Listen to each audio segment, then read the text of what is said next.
All right, so we are starting the recording. Hello and welcome everybody to our free presentation of Belvaspata consciousness. This is my pretty face. And now I'm going to turn on share screen so you can't really see my pretty face. And I'll do that. Zoom is weird. Okay, yes. All right. So the material we have prepared for today, Belvaspata consciousness. Seems kind of like a weird title. Um, but the idea is that Belvaspata is a way of life. It's a level of consciousness. It's a way of seeing the world. It's not just a protocol of squiggles that you trace and like that's it. So, um, yes. First, we'll talk about like how did this webinar series come about? Why did we decide this was necessary? So, for those of you who have been with Almeen for maybe a year, several months ago, all of a sudden there were posts published that suddenly started saying, "Oh, people, you can't record Belvaspata sessions, and you can't work with groups." And like these are things that people have been doing for years. And so all of a sudden there was this great big, "Oh no, but we've been doing Belvaspata wrong for years, and how is this changing?" And la la la la la.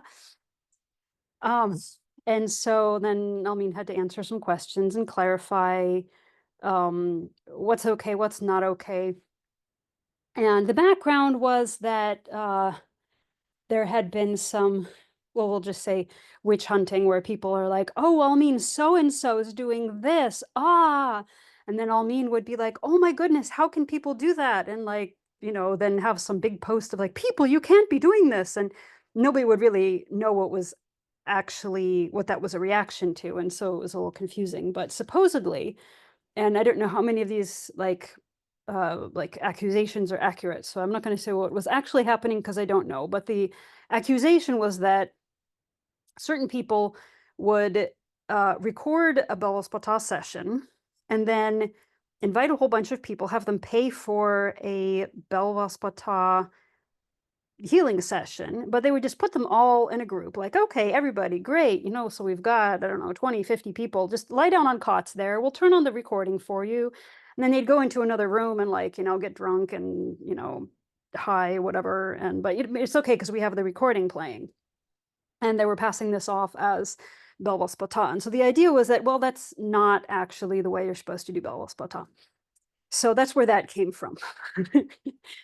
And then there were all these, questions as to, wait, what is this even about? And so there's clarity that needed to be brought into there. But anyway, so in the English speaking audience, there were all these questions and confusion. And in the Russian speaking audience, that also sort of follows our English blog. Um, and, we also, publish and discuss certain things that get published on the English blog. And so there was all of the same sort of confusion and commotion in the Russian speaking um, audience. And, that's our uh, area that we have to deal with. We have to be the interpreters that, tell people we're sort of the authority, if you will, of the Russian speaking Almin group, if there is such a thing. And so, we started, publishing answers to questions, and we had a total of 3 free webinars trying to deal with how to properly do Belvaspata. And as a result of all of this communication and whatever, it came to light that there were a lot of people who were not doing Belvaspata properly um, on various levels. And this ended up being a really good opportunity to start dealing with that. So in our Russian speaking uh, area space,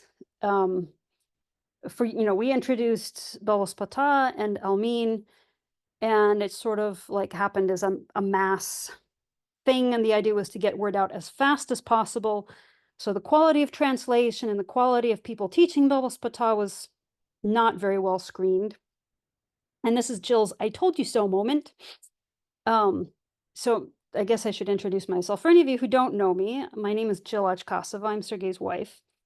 And we were the two in 2010 that were responsible for translating Almin into Russian or helping get her materials published and disseminated here and organizing that process.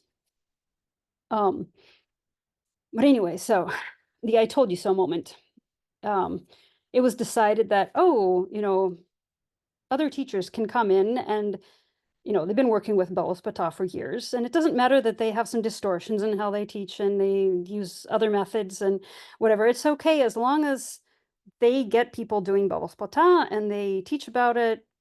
We're just going to close our eyes to all of the things that they do wrong and all the things that they're going to teach people to do wrong. And I said, well, this is going to be a problem for us in the future. We're going to have all these people that are doing Belvaspata wrong, and we're not ever going to be able to get that cat back in the bag and fix these things. Jill got outvoted.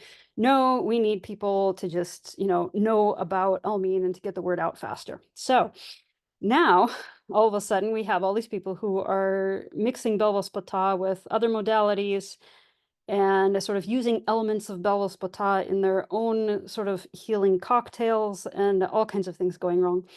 And so we decided, well, we need to finally have an official webinar series about for people who are interested, because the people who have their own established healing method are not going to be interested in how you're supposed to do Belvaspata. They have their own thing going. But anyway, so for the people who are, interested, who maybe studied with them and that thought they were getting the real thing, and then now they're realizing that they are doing Belvaspata all wrong, uh, we can have at least some sort of teaching on how Belvaspata is supposed to be done. And so Sergey had a free webinar where he tried explaining some things, and then he had a free webinar with Jan where they tried, also explaining things, answering questions. And then we were supposed to have a free webinar kind of like this one where we explained what we would be talking about for this series that I was planning. But I wasn't very well organized for it. And then we had a demon-possessed troll crash our group and start asking questions about Egyptian pyramids instead of Belvaspata. And so that sort of didn't really turn into a Belvaspata webinar. And so by the time we finally got around to the series that I will be presenting to you, there weren't that many people that were interested. So it was a very small, close group. But anyway, we did at least answer some questions and tell people information about how Belvaspata should be done correctly. But as we were talking about, so how does Belvaspata really work and what are all the problems with people doing this and that and the other thing wrong? We started, asking questions about, deeper concepts of how does Belvaspata work? How does it, why does it even work? And in the process of doing this, we started getting answers. This isn't some like great big mystical, like, some tablets came down to me. It's just, when you work with your intuition and your subconscious, you start understanding and sort of feeling how things work. And Belvaspata isn't something I spend 8 hours a day doing every day, but I've been doing Belvaspata and been exposed to it for many, many years. And there's always some sort of intellectual activity that goes on with that, where you're like looking at the sigils and the qualities, and there's always a question of like, so how is that related to that? And so you're always trying to sort of like put things together and figure things out and get some deeper insights. Um, and so some of the deeper insights that I've sort of noticed over the years sort of started fitting together more with the answers that we've gotten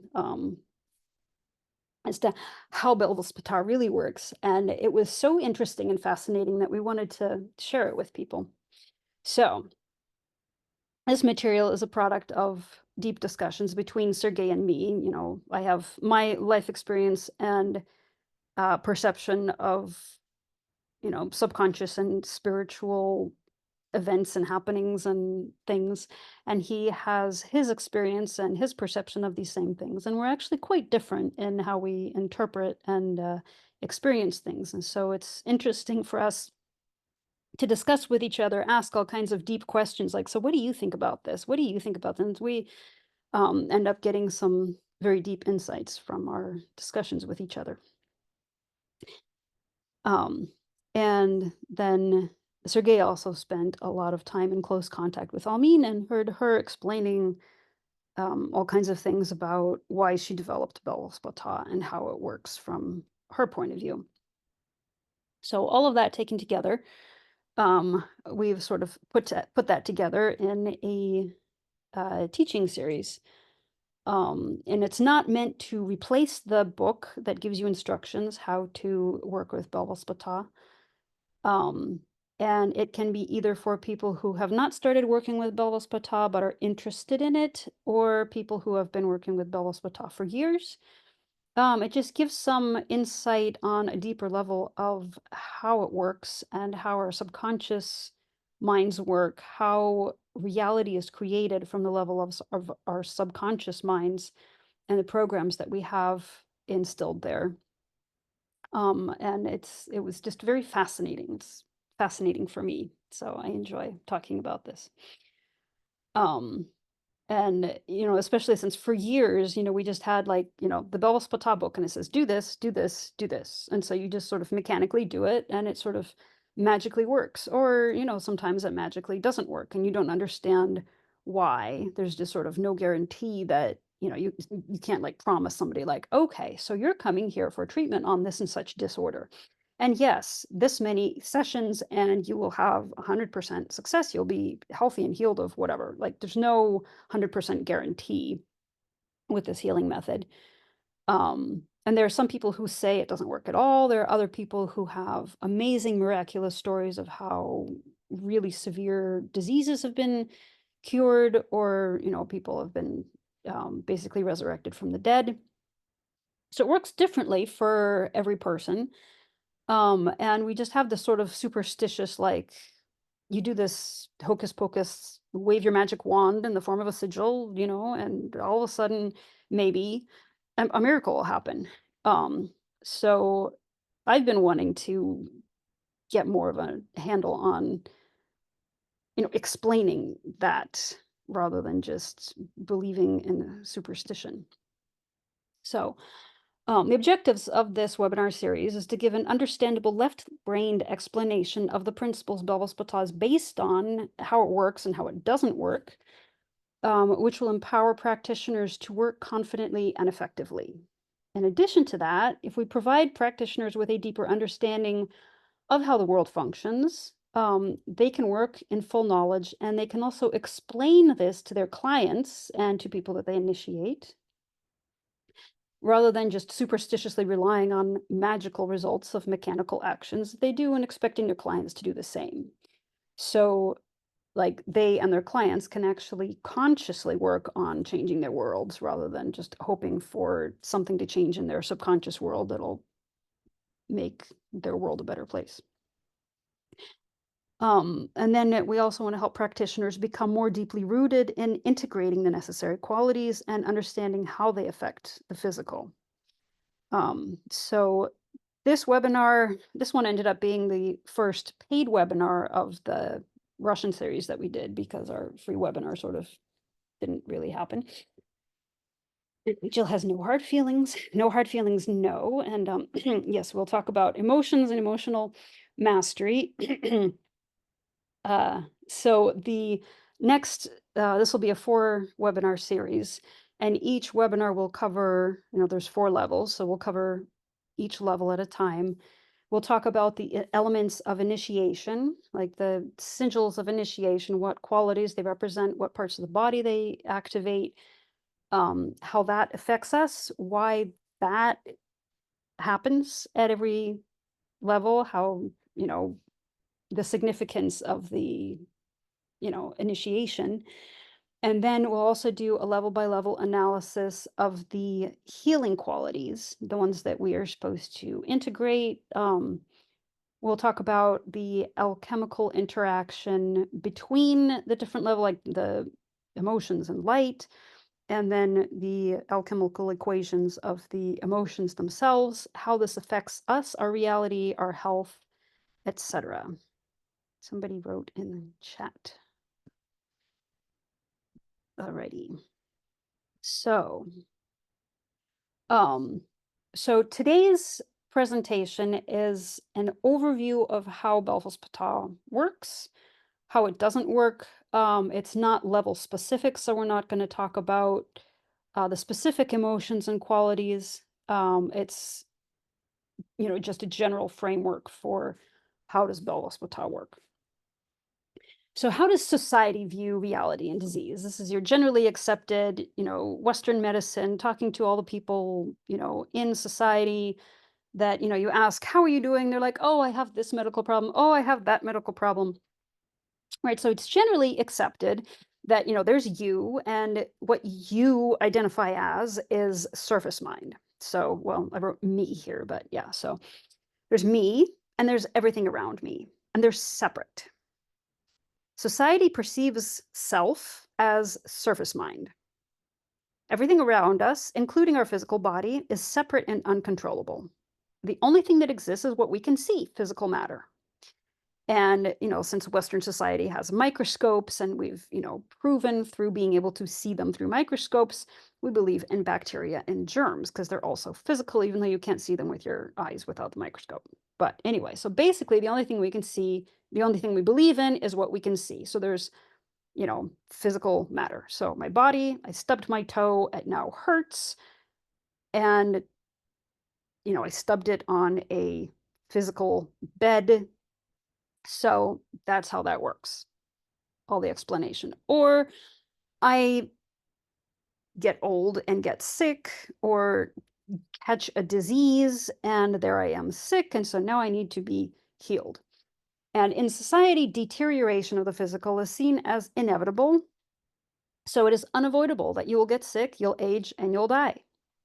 Accidents are seen as a constant threat. There's no way to just like do something, live in a certain way so that you're not going to have accidents. Anybody, anywhere can just have random accident happen to them anytime, and there you are, traumatized, dead, maimed for life, whatever. Everything is unpredictable, uncontrollable. All we can do is mitigate the consequences and try and make them less painful. So I have an injury, it hurts, I take pain pills, and, if it's something like a broken bone, then you have to set that so it doesn't hurt as much. We try and do things so that it's more comfortable, but we can't actually get rid of the problems we have. Treatment occurs only on a physical level. So, you go to the hospital, what are they going to do for you? They're going to do operations, physical interventions and medications. So it's like chemical, but that's still a physical intervention. And then if you have more, let's say, enlightened people in this category, then you can have people help you get better through recommending certain foods, herbs. There are some people that understand that sleep and rest is actually very important to your health, and they will, say you get a cold, so now you need to stay home and sleep in order to get better. Or they'll recommend resting and sleeping for getting over whatever symptoms that you have right now. For most people in the world, what they call stress relief is, aging. You sit in front of the TV, quote unquote, relaxing, but really just letting the TV program you, or doing something like drinking alcohol, which is, going to make your body age faster, but it feels good at the time. So this is basically the level that society is at. And then you get to energy healers. So they're slightly in a different category, but this is basically the same idea. You still have the idea that it's you versus the world. You still have problems of life being uncontrollable, but there are different treatments available. Instead of just operations and medications, now you have energy that can help influence your life and your health. So, science teaches us that matter is made of energy. Atoms and molecules are bound together by energy. So, it makes sense that energy will be able to influence physical matter. Oddly enough, even this, not everybody believes. There are people who are like, oh, energy healing. Oh, that's all a fake. But in energy healing techniques, energy is sent into the body from the outside. It's a lot like a microwave heating food. So you put food in the microwave, and then energy waves enter into the food and change the temperature. It's not an internal combustion thing. The energy is put in from the outside. And then there are other groups that also believe in the effect of prayer, let's say. Frequently, these groups are considered more primitive, although they may be able to actually pray and get results. But if they're not effective, it's because they attribute unexplainable things to some higher powers that are still not within us. They are outside of us. They control us and our surroundings like puppets. So we are still ineffective, helpless, and the only hope that we have is to try and win the favor of these higher powers, these things that control everything, in order for them to desire to help us. And um, so, first, we're going to talk about just how things are, and then later we'll get to the topic of how to change things. So, how things really are, and this is as proven by quantum physics. So, this isn't exactly new information to most of you, but it's a good reminder. So, in reality, there's me, and what I am includes my subconscious. So, my subconscious creates everything around me. My subconscious determines how I'm going to interpret what happens around me. And so, if I perceive the world as being hostile, I will interpret everything that happens as being aggressive towards me. If I interpret the world as being loving and supportive, those same actions will be determined as loving and supportive by me. And in addition to determining how I perceive things, my subconscious mind actively creates my health and the environment and events that happen around me. So instead of having two lines of separation, we've got a causal thing. So I create, but I, as in my subconscious, not my surface mind, creates everything around me. I determine my reality within my body and in my surroundings, but on a subconscious level. Society interprets the actions of subconscious mind as magic because it can't see your subconscious. Society is not aware of its subconscious at all. It doesn't perceive that as itself. It's obviously something separate and out there because it doesn't feel or identify with. It's not aware of this subconscious level at all. And so it's just some magic that happens to us. But the truth is that you can learn to connect with your subconscious. You can observe yourself and you can learn to become aware of these subconscious paradigms, tendencies, thought patterns that determine your health, that determine your surroundings. And as you become aware of that, you begin to see the connection. You can become aware of your predominant thought forms and observe how they affect your physical body and how they affect your outer reality. And then, once you understand what thought forms you have, you can play around with engaging new thought forms. And it's interesting to observe, if I think this, what does that do? If I think this, what does that do? And then you can really convince yourself of the fact that, yes, thought forms affect how my body and my world express. You can study your subconscious and how it functions, through symbols, through images. Your subconscious functions differently than your surface mind. Your subconscious uses symbols and images to communicate, and it functions in a more abstract, cyclical manner rather than a concrete, linear manner like surface mind.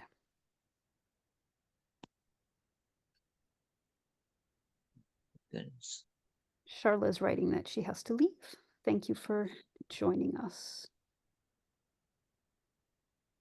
Reading a few comments.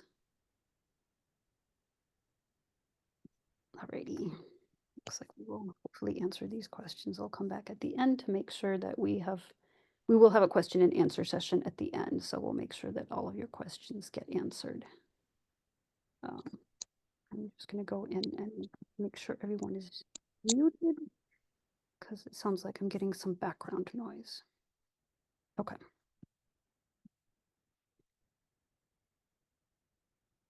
So, how things really are, how our reality actually is created from our subconscious. Thought forms, whether they are conscious thought forms or unconscious thought forms, they create energy. So if you think a certain thought, I wonder what so and so thinks of me. So and so probably thinks this about me.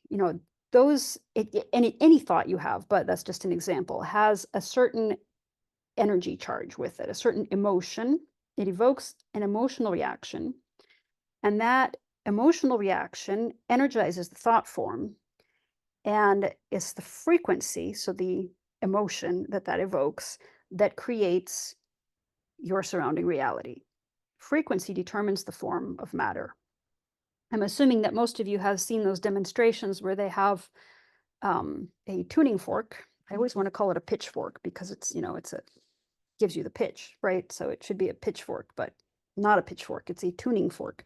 You take a tuning fork and you put it like on the side of a glass that has a paper with metal shavings on it. And depending on the pitch of the tuning fork, you'll have a different pattern that happens on the paper with the metal shavings.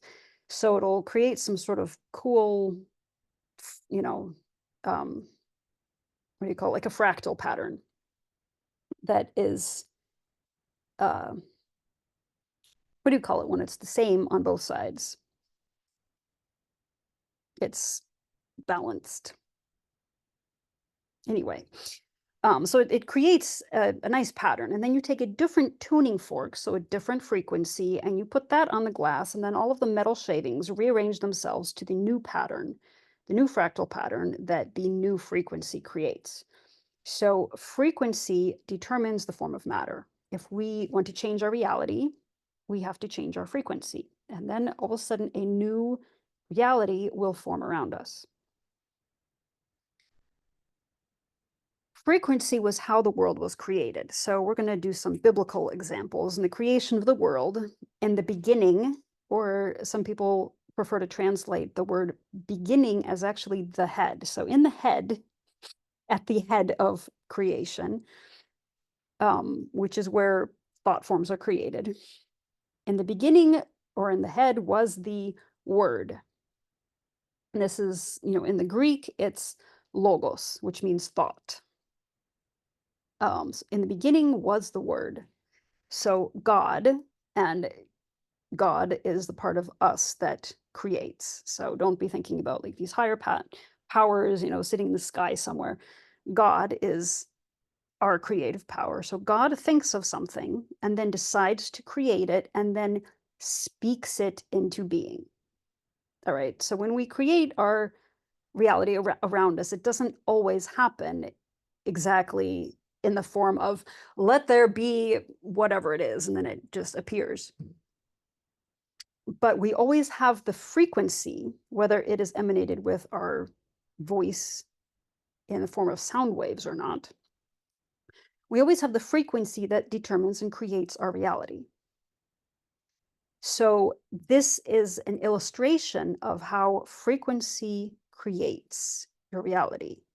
God had a thought, decided to create it, had the intent, and then spoke it. So it's the frequency that he emanated into the space that he was creating in, and then what he spoke was.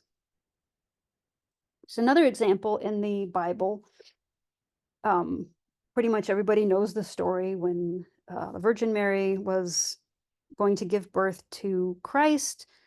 The um, how she supposedly got pregnant was the angel came to her and said, "You're going to, you know, give birth to Christ."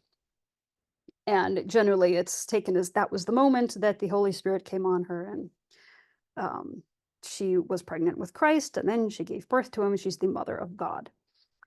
But if you look at the actual words, um, how this story is transmitted to us, the angel comes to Mary, and this is a little easier to explain in Russian because the word for mother in Russian is mater.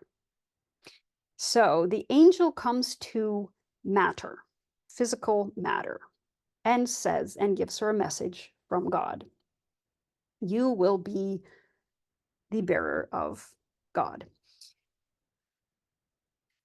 Um, and I don't remember the exact words of that, but the point that I wanted to underline here is that she responds, as in matter responds, "May it be unto me according to your word." So when your creative aspect, your God, creates something on a frequency level, matter has no choice but to conform. Matter will, whatever it is that you are creating, whatever frequency it is that you are emanating, matter responds to that. May it be according to your word, your frequency that you are emanating. So it turns out that all higher powers are within us. Instead of them being outside beings that we have to placate somehow, get their attention, make them like us, they're all within us. So we have to find harmony within. We have to find them within ourselves. In order to find favor with any sort of power that actually is outside of us, this is going to be some kind of entity that wants, what does it want from us? It doesn't have a physical body if it's a disincarnate entity. And so it wants physical energy. The advantage of being in a physical body in the physical world is there's so much energy bound up in our physical molecules.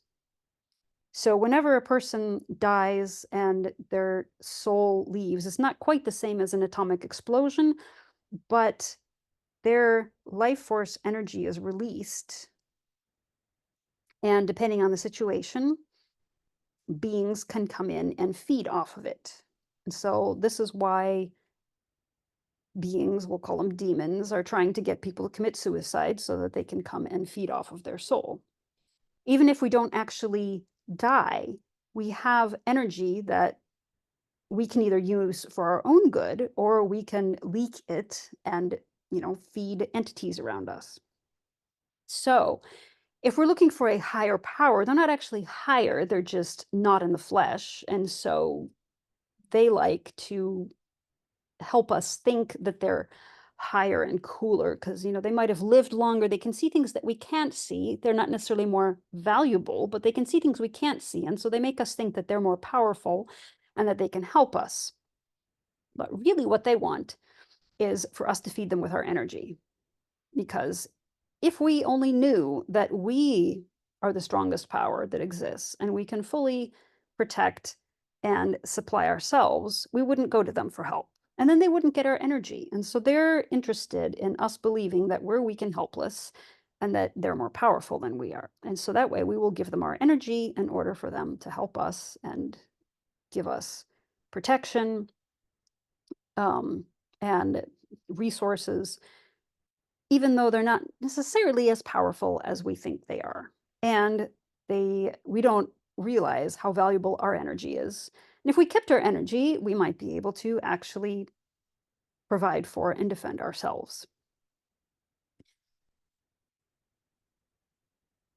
So, In reality, our goal is to empower ourselves with energy and power so that we can be effective at influencing the world and creating the reality that we want. We'll start to notice if we focus on trying to harness our own energy and power rather than giving it away, we'll start to notice when we lose it, we'll feel drained, and we'll realize that when I'm drained, I don't have the energy that I need in order to get the answers that I need, in order to be creative, in order to do what I need to do. And we're not okay with that. So we get to the point where we don't want to keep leaking our energy and we change our lifestyle so that we can be more empowered.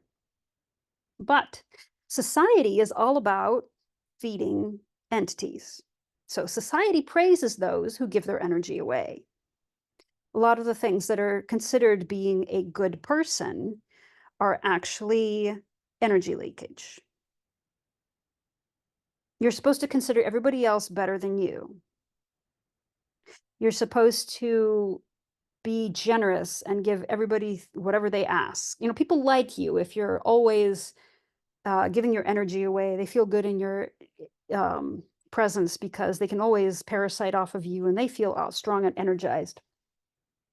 And so they like that and they praise that and they go, oh, that's such a good person. And then if you are inclined to want to please other people, it can be very difficult to learn to conserve energy because you have to cut off all of those parasites who like you because you feed them. And these can be people as well, people who are in their body but haven't learned to use their own energy. They probably give all their energy away to parasites that are maybe not in their body. And they enjoy being able to feed their parasites and being in good terms with their parasites by being able to give them more energy. Uh, so if you lead a, we'll call it normal lifestyle where you're, in the world and doing all the things that society does. And then suddenly you start realizing that that's not what you want to do anymore. And you start conserving your energy. Um, Generally, there's sort of like a weeding out that happens, and a lot of friends that decide they don't like you anymore because you're not fun anymore. And unfortunately, you just have to let those people go. So do not allow leakage of energy, especially to higher powers. So you can still believe in God as long as you know that that God is an internal aspect of you. You can still pray as long as you realize that you are just expressing out loud communication between your inner aspects. But you don't want to be in a situation where you're actually projecting that outside of yourself. The dynamic is subtle. But if you have your heart closed off and you're like, I'm helpless, I can't do any of that, and you're praying to some other thing out there that's going to help you fulfill your needs, that is going to attract, we'll just call them demons, right? Entities that want to feed off of your energy. If you say the exact same prayers, but you have your heart open and you realize that even if you don't quite consciously realize that that's coming from within you, but you allow that internal aspect to activate as you're saying the prayers rather than, oh, somebody out there help me, then your prayers will be effective and you will not be leaking energy. Traditionally, anything that you're supposed to go to church and confess are things that cause you to leak energy. Talking too much, eating too much, drinking too much, those are all things that you usually regret the next day. Um, so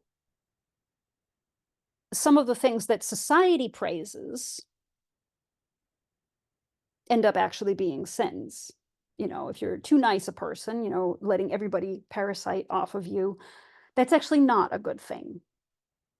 And you might feel like, you're a bad person and, people are calling you selfish.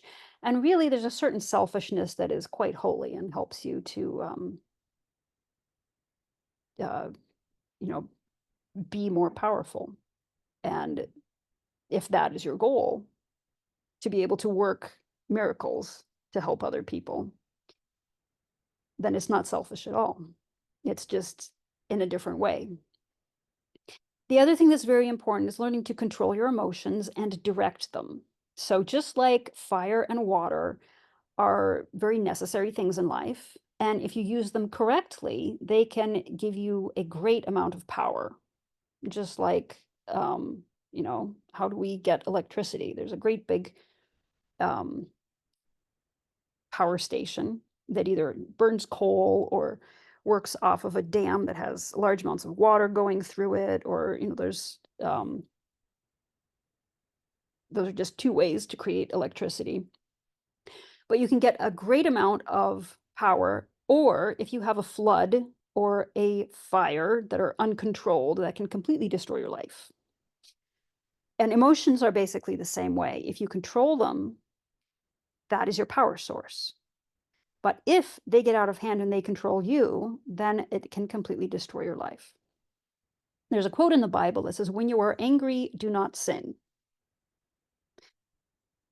So it's not that we're never going to have emotions, and suppressing them is not the answer.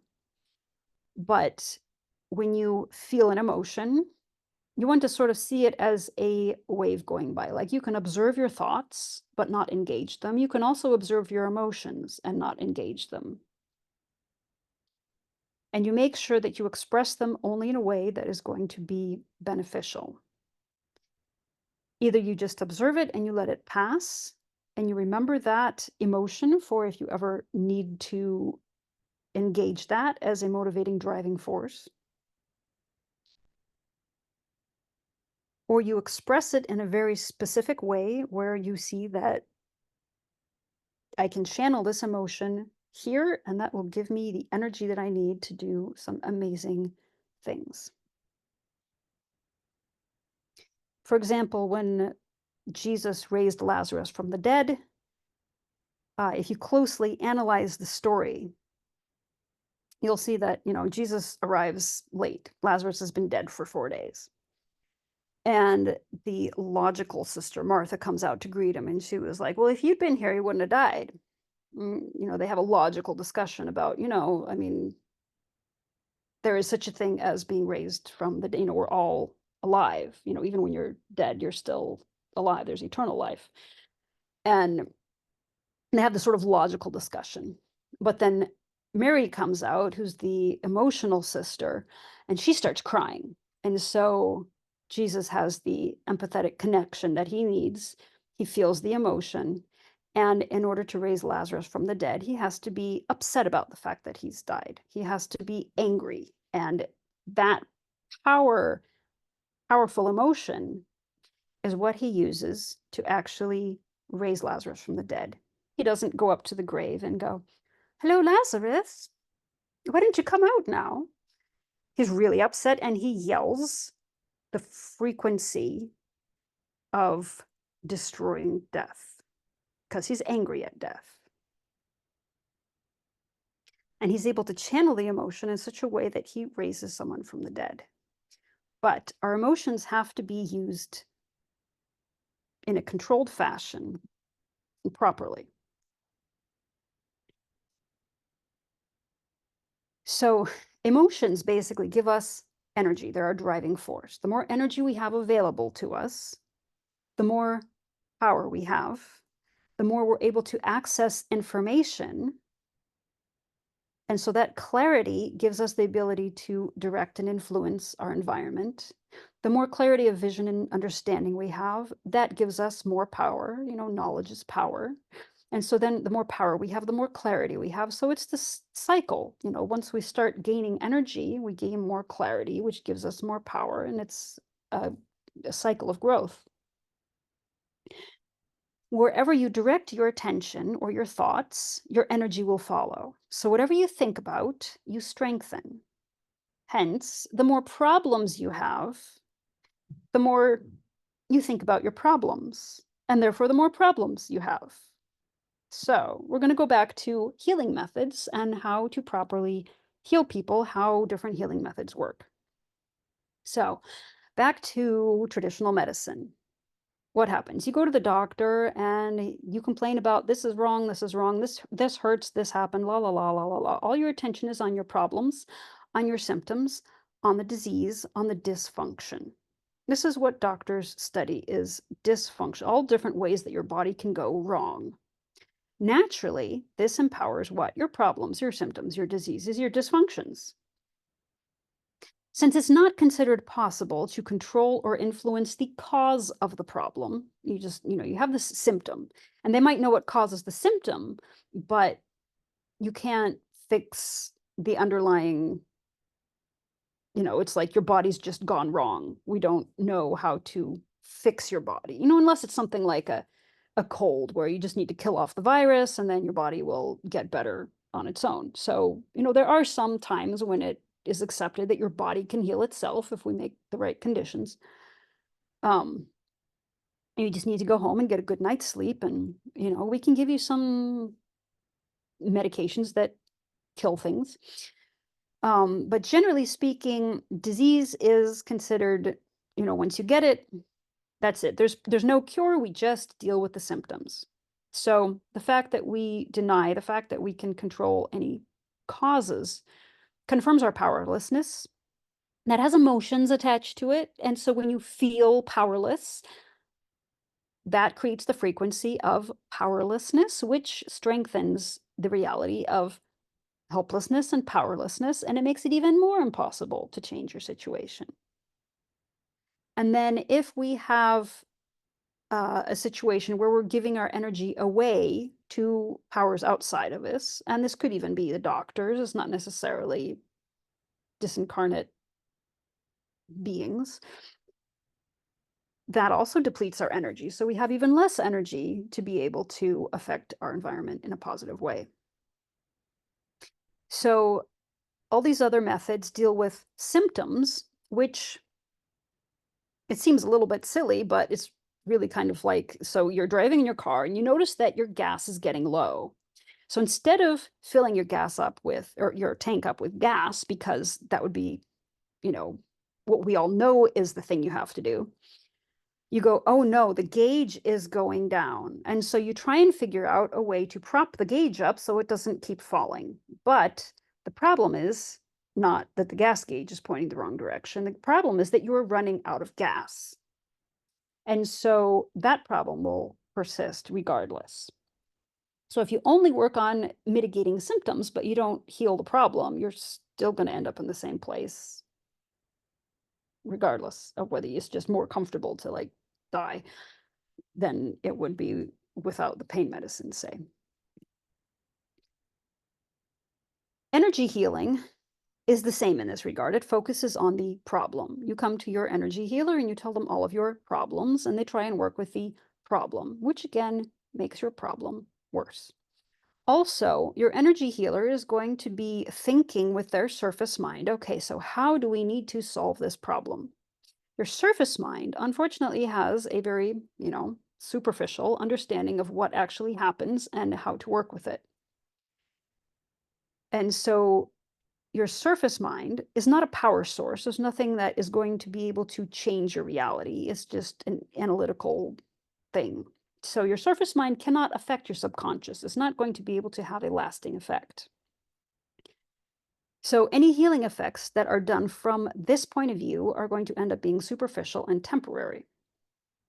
With energy healing, the energy is sent into the body from without, like we talked about the microwave. Just like you put food in the microwave, it doesn't stay hot as long as food that you've heated in the oven. So the effect is short term, and it depletes the healer of energy because the healer is either sending their own energy into the client, or the healer is giving their energy away to entities that are supposedly doing the healing. So either way, whether it's direct or indirect, the healer is using their own energy for this healing. And so they lose that energy. And then you only treat the symptoms. You're not trying to get to the core cause of what is the problem. You only treat the symptoms. And so in reality, what you want to do is activate the healing energy that the patient has. With your body is inclined, if you give it the right circumstances, to self heal. But instead of focusing on creating a self healing environment, you just deal with the symptoms and you continue all of the problems that caused the symptoms in the first place. And so the situation is just getting worse. You're not using the patient's energy for healing, you're using the healer's energy. So it's somebody else's, it's foreign energy. So it's not really going to help the patient. It's not, activating their song of self, it's imbuing them with somebody else's energy. And then healers that heal in this manner are constantly feeling depleted. And then since they don't have the energy that they need, they also end up being financially depleted and they feel dependent on their clients for money. And so they are inclined to manipulate their clients to make them want to keep coming back. One session isn't enough. And so it's actually good for them that this healing effect is superficial and temporary because that means their client's going to keep coming back and keep paying them more money. They feel competition with other healers.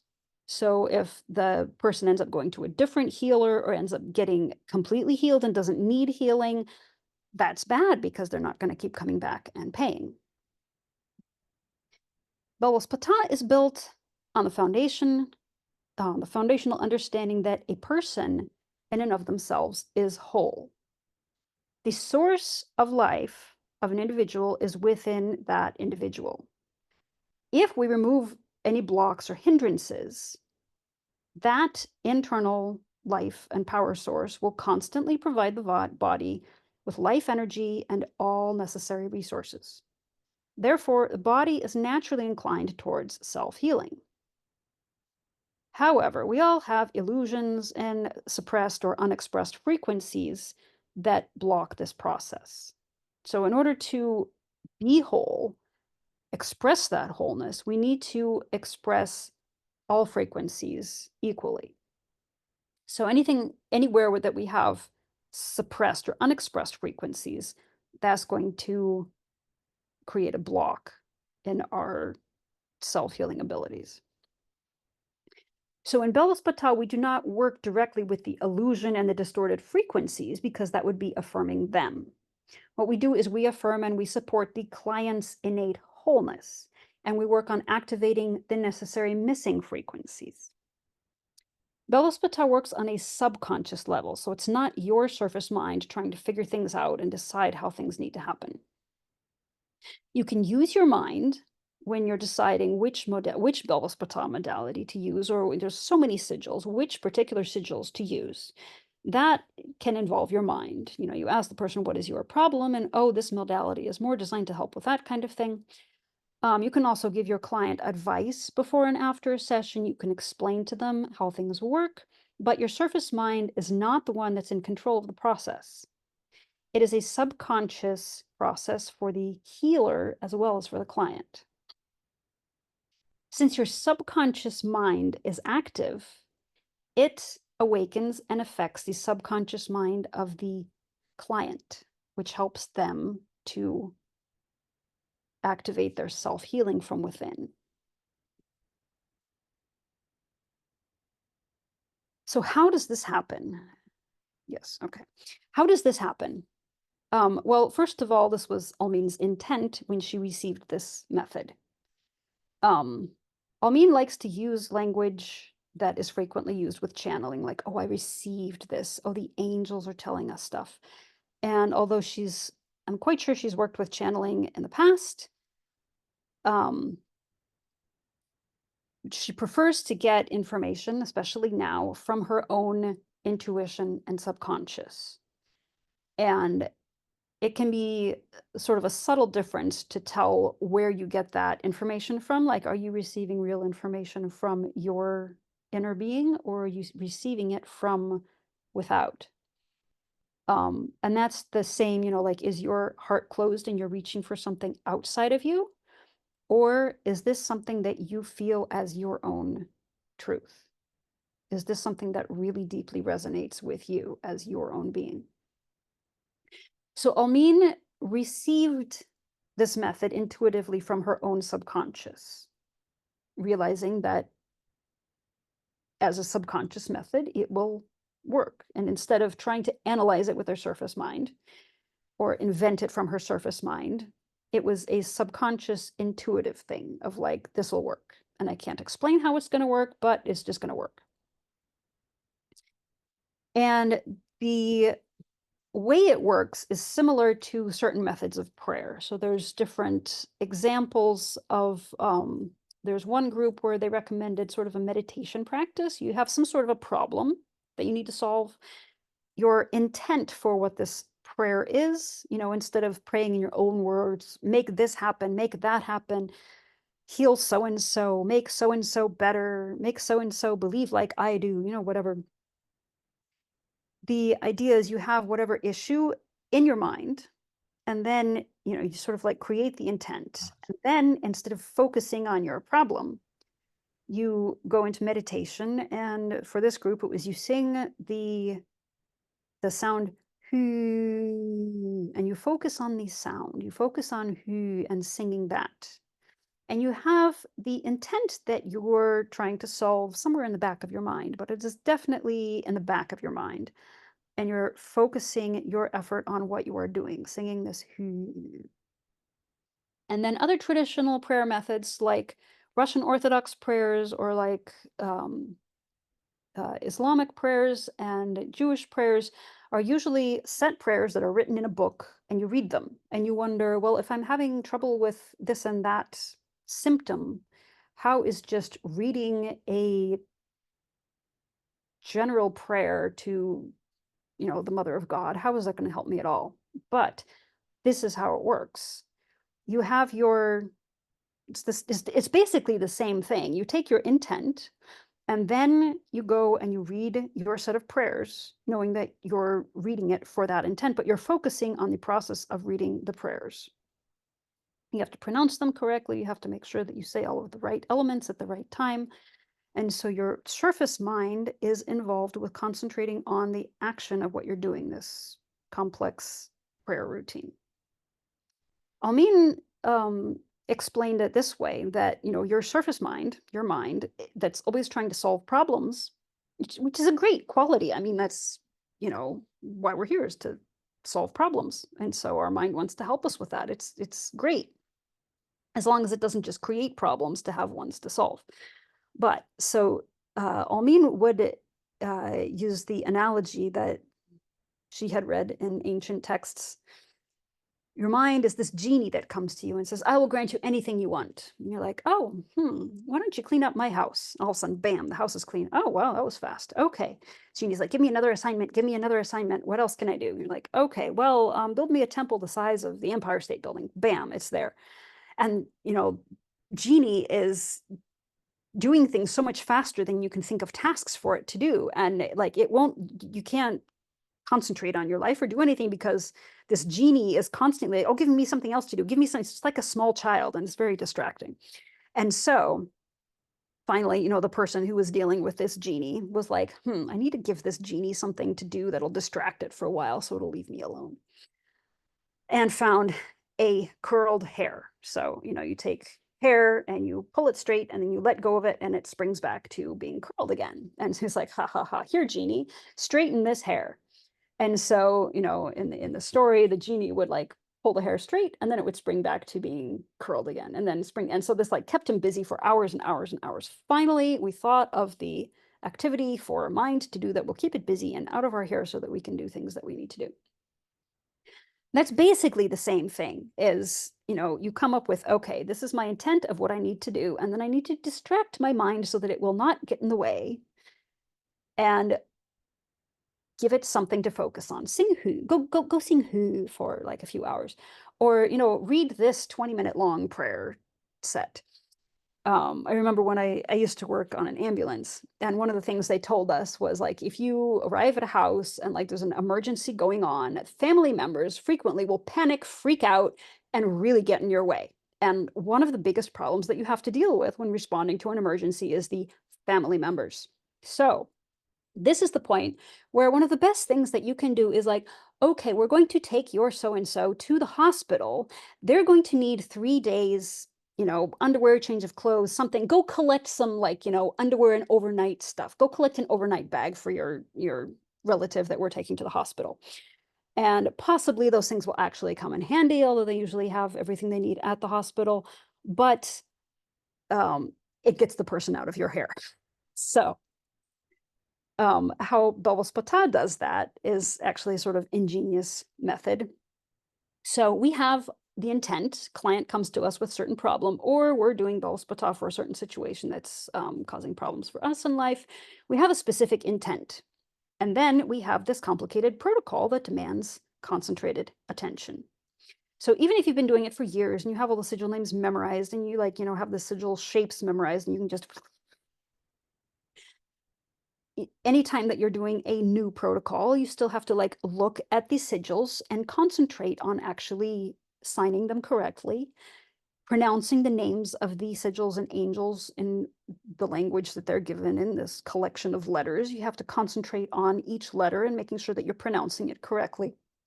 And so it takes a certain amount of concentrated attention. And then once you've done that repeatedly, years and years and years, you get to the point where you have it memorized and you can, be doing whatever complicated protocol you have come up with and be thinking about, oh, what am I going to fix for dinner? I need to go buy this at the store. So that can be sort of a temptation to have your mind be distracted. But generally, you get to that point through years and years of concentrated attention. And so it's easier for your mind to be concentrated. You just have to bring it back and say, like, no, we're actually doing this task at hand now. So your surface mind is busy enough that it's not getting in the way of the actual healing process. Abstract images like sigils that you look at and you're like, what the heck is that? It's a squiggle. Or, sometimes we have like the runes. You look at, one of the images that's one of the rune shapes, and you're like, oh, that looks like a bird. I mean, it could be a lizard. It could also be a footprint. It could also be, it's sort of like this, but it's abstract, even if it does look like something. But the sigils are so abstract that it's just a squiggle. And then abstract sounds. So, like, language is a left-brained activity. Sounds that you recognize, analyze, that have meaning, language syntax, that's a left-brained thing. But random abstract sounds are a right-brained thing. And so you have this combination of, you have the left-brained explanation of this sigil is for this and such, and yet you have the name, which sounds to your surface mind like gobbledygook, and you have this abstract squiggle. And so your left brain has to concentrate on actually fulfilling tracing the image and pronouncing the word right. But the abstractness activates your right brain, your subconscious. And so your subconscious is an integral part activated with this process. Your subconscious is the one that is actually doing the work. So the surface mind creates the intent, and you read the sigil qualities with your surface mind. And even so, a lot of times your surface mind goes, what? What does that even mean? And how is it related to what I'm doing? So even if your surface mind doesn't exactly understand, it's still active enough to not get in the way of the subconscious. And the abstract things that are going on activates your subconscious. And so how you affect healing on your client, it's sort of twofold. On the one hand, your subconscious as the healer is activated, and your subconscious changes your environment. Your client is part of your environment. And so you are changing your world. You're changing yourself from within, and the environment is included in that, and your client is part of your environment. At the same time, your subconscious activity, your internal healing, evokes resonance in your client, and your client heals from within, and their subconscious is activated by your subconscious. So it's a frequency thing. Your subconscious starts emanating a certain frequency that activates that frequency in your client, and by resonance, they start healing from within.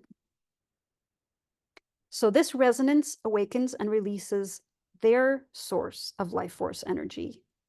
And you didn't even have to really work with the problem directly. You didn't necessarily have to know what the whole problem was. You just release their life force source to start healing them.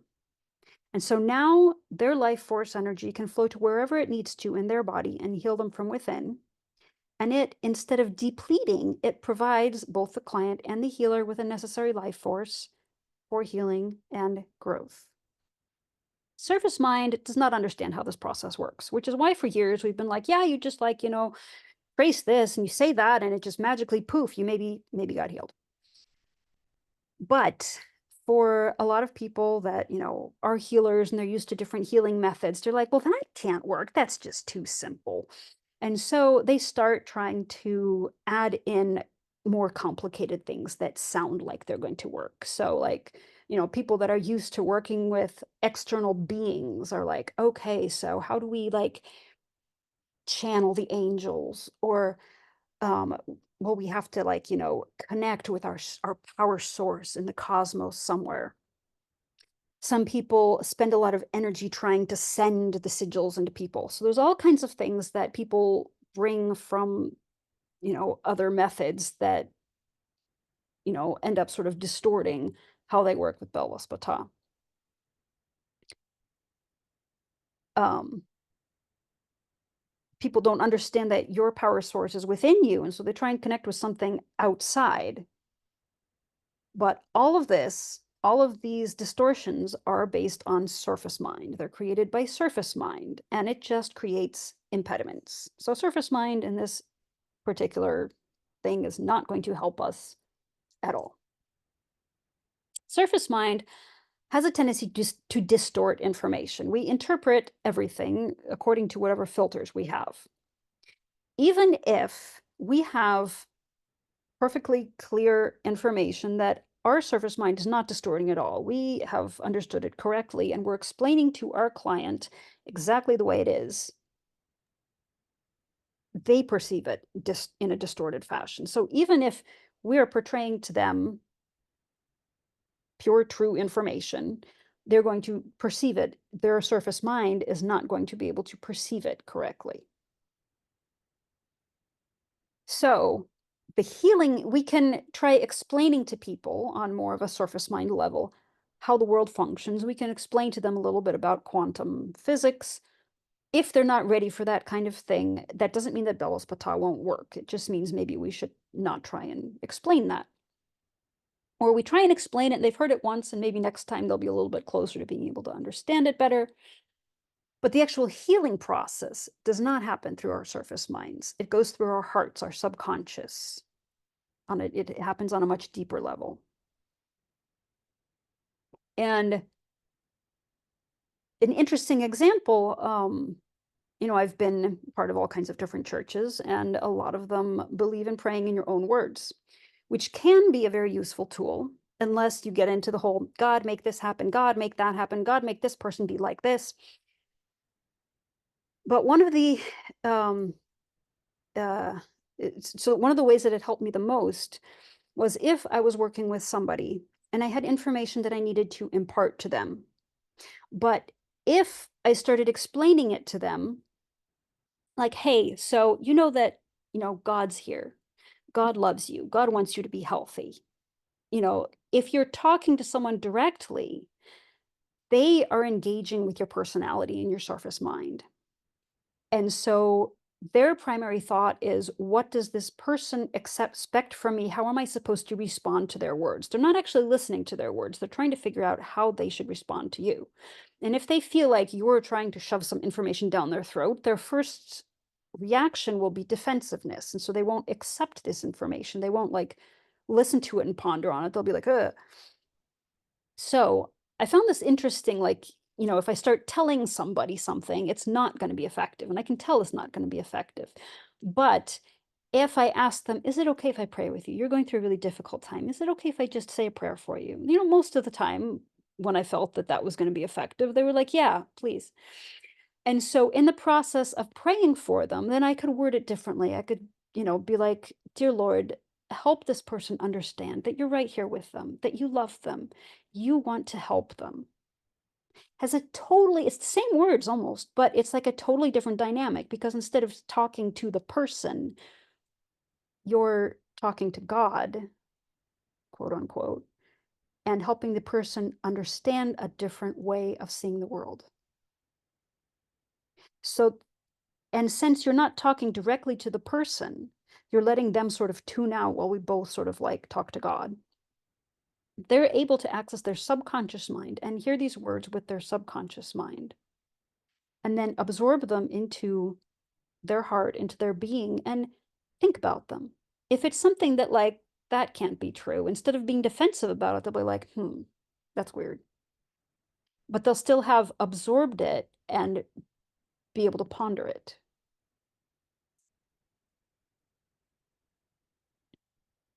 So sigils represent, instead of the distorted explanation or the distorted perception of somebody explaining something that happens with surface mind, the sigil represents the actual quality of whatever it is that we're trying to impart to a person. The sigil is not a word that we understand, and it's not even a symbol, it's the actual quality. So the question is, how does this little squiggle represent that quality? Um, we'll just say that is in large part due to the intent of Almin. That was when Almin came up with this squiggle and said that is going, God said, let there be light. Almin looked at her squiggle and said, let that be love. And she had enough personal power to create this effective method of working. So there are other possible ways to answer that. um, Whether or not the sigil actually represents that actual quality or whether that is part of the process of your intent and your activating the qualities within. It basically how Almin explains it is that the sigil represents or, is basically that quality. So we will take that as fact. And there's so many things that you can do with your intent if you only knew that you had that power. And then certain things take a certain amount of amassed personal power. Like there are some things that you can do if you have the power. Like there are some people that, get drunk regularly, spend all night watching TV, sleeping in front of the TV.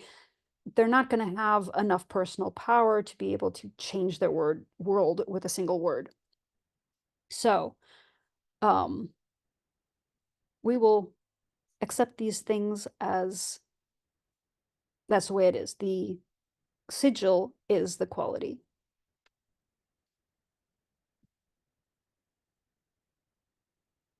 Angels, so Almin employs angels here. Angels are responsible for broadcasting this necessary quality, for transmitting it to whoever you're doing the session for.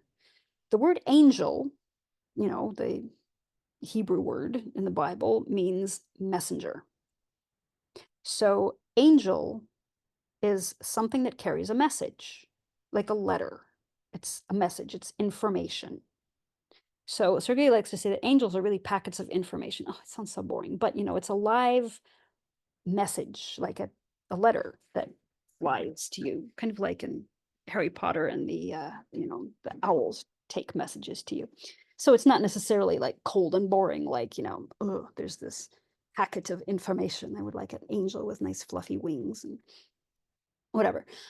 But basically, the angels pass on information. They're not beings that are disincarnate and want to feed off of us. If they feed off of anything, they feed off of source, God, that sent from God. So they are sent with God's energy, and they can only do what it is that they are sent for. They don't have their own will that they can like, go off and, do something else. They can't start parasitizing our energy. They have a very specific purpose, very specific message, and they can only carry that message. Um, so why is this important? How does this, um, what's the bigger picture here? If we understand our habitual thought patterns determine our reality. So my frequencies that I'm in, my qualities that I have that have created my reality, that's all I know. So my habitual thought patterns determine my reality. In order to change my reality, I have to change my thoughts, but I don't have any other thoughts. I only have what I know and what I've experienced and what I've been for however long I've been alive. So, how do you learn to think differently? And that's where this impartation of this information, which is how to think differently, comes in. So, these new thoughts, that's information. This new frequency, this new quality that you haven't experienced it before. The angels are able to impart this information. So, that is how that happens. The angels, this sigil, this packet of information, this message of different frequency that you can embody to change your reality. That is what the angels are and do. Angels can be thought of as packets of information. They're not a hungry being that wants to control us and eat our energy. And for years, people have said, like, oh, when I'm doing a session, la, la, la, the angels guide me. And, I had said that too. And then after all of this improper using of Belvaspata and mixing with all kinds of other new age channeling and that kind of thing, we started realizing that probably some of these people who are saying the angels guide me actually were inviting in other beings to, like their quote unquote spirit guides that they give all their energy to and allow themselves to be controlled. And, a lot of people think this is a great thing and they strive to have more spirit guides. Um, So when I say it, what I mean is I have an intuitive sense of which sigils or modalities will help. So, like, you know, somebody will contact me for a healing session and say, I have such and such problem. Can I come to you for a healing session? And so then I go, okay, so which um, things do I have that I could do? There's the just original basic Belvaspata, there's Kanish, there's Belvaspata of Oneness, there's Song of Self, there's this whole big list of all kinds of different modalities that we can use. And then there are some that you want to use as a whole modality. There are some that you want to use, specific sigils from. So how do I organize this healing session? Which sigils or which modalities do I choose? Sometimes it's a logic-based thing where you go, "Oh, this sounds like a situation where Kanish would work best." Other times, it seems like, "Oh, well, they're having heart problems. Maybe I should use the heart problem protocol." But for whatever reason, you just feel more attracted to another modality. Like, "Okay, so this must be the underlying problem." And I'm not going to argue with the intuitive information that I'm getting that for whatever reason, I want to do this modality instead of the one that seems more logical. So, and then the angels as information can help give you information about which qualities will assist in a given situation. You sort of feel like, oh, this one wants to help. And it's not necessarily a being that has a will, but it's an information that will be helpful. And so you interpret that or feel that as like, oh, they want to help. But these angels still are not external forces, and they're not desiring to control you, and they don't like steer your, like uh, they don't direct your healing session as like, this being that wants to control you. They give suggestions of like, oh, hey, this would be good. Oh, hey, this would be good. But just like all higher powers and angels and things that we perceive as fun things to work with, they're all internal aspects of us. So it's not a thing that's outside of us. It's not some being that comes in to help us or hurt us or both. They are our internal aspects. And so, as you work as a healer, as you prepare to get initiated to become a healer, you are supposed to integrate certain qualities. The more you integrate them, the deeper you integrate them. And it's not just something you do for preparing for initiation, it's something that you do sort of ongoingly. The more deeply you understand each of these qualities, the more deeply and more clearly you'll feel intuitively how they can be used, what situations they can help in. And one will come up and say, "Oh, I can help you here." Mm, keep clicking on the wrong thing. Um, and here it's important to stress that the practitioner's lifestyle is of utmost importance. Belvaspata is a level of consciousness. It's a way of living. It's not just, patient comes to you and you just kind of trace a few squiggles, and then the squiggles in and of themselves are going to magically make them all better, and really doesn't matter what you do with the rest of your time. Almin has repeated time and again that if you use Belvaspata, but you haven't integrated the qualities, that you don't work on yourself, that you're living a lifestyle that is not compatible with her work. If you're doing drugs, if you're um, an alcoholic, if you regularly drink alcohol, if your um, sexual habits are not in order, if you have any sort of addictions, if you're actively in a dependent or codependent relationship and you don't see a need to fix that, you're into feeding your addictions, um, you're not going to have the personal power that you need to actually impart these new thoughts and ways of thinking and ways of feeling to your clients. It's not going to be effective. And then we've discussed how our frequency creates our environment and our bodies. So if we have a lot of disease, I mean, we can be addicted to disease. So if we're addicted to our um, way of thinking and way of being that is unhealthy, even if it's not a addiction the way we're used to thinking of addictions, we can be addicted to a low level of consciousness. We have a disease that we can't cure. We can be addicted to a disease. That doesn't mean that if you have health problems that you can't be a good healer, because a lot of times how we end up being able to heal other people is working through our own issues. And if your issues are really easy to overcome, then you can't help people who have more difficult situations. And so if your situation is the most difficult and everybody else is kind of easy to heal, that's a situation that frequently happens with healers. So you can heal everybody else, but your issue is the most difficult and the most deeply ingrained. And in the process of overcoming that, then you end up with the power to be able to heal even the most difficult situations. Whereas if you have too easy a time healing yourself, then you don't have the opportunity to do the self work to get the power that you need to heal really difficult situations. So if you're a healer and you have health problems of your own, do not despair. You want to keep working on them. You don't want to just like be in denial or, constantly be trying to make them worse. But that doesn't mean that you're a failure as a healer or that you won't be effective. Just be aware that you can be addicted to your own disease and the things that cause your disease, and sort of an interesting way to look at it and some questions to ask of what am I addicted to? What thought forms am I addicted to? What frequencies am I addicted to? So I want to talk a little bit about light and frequency.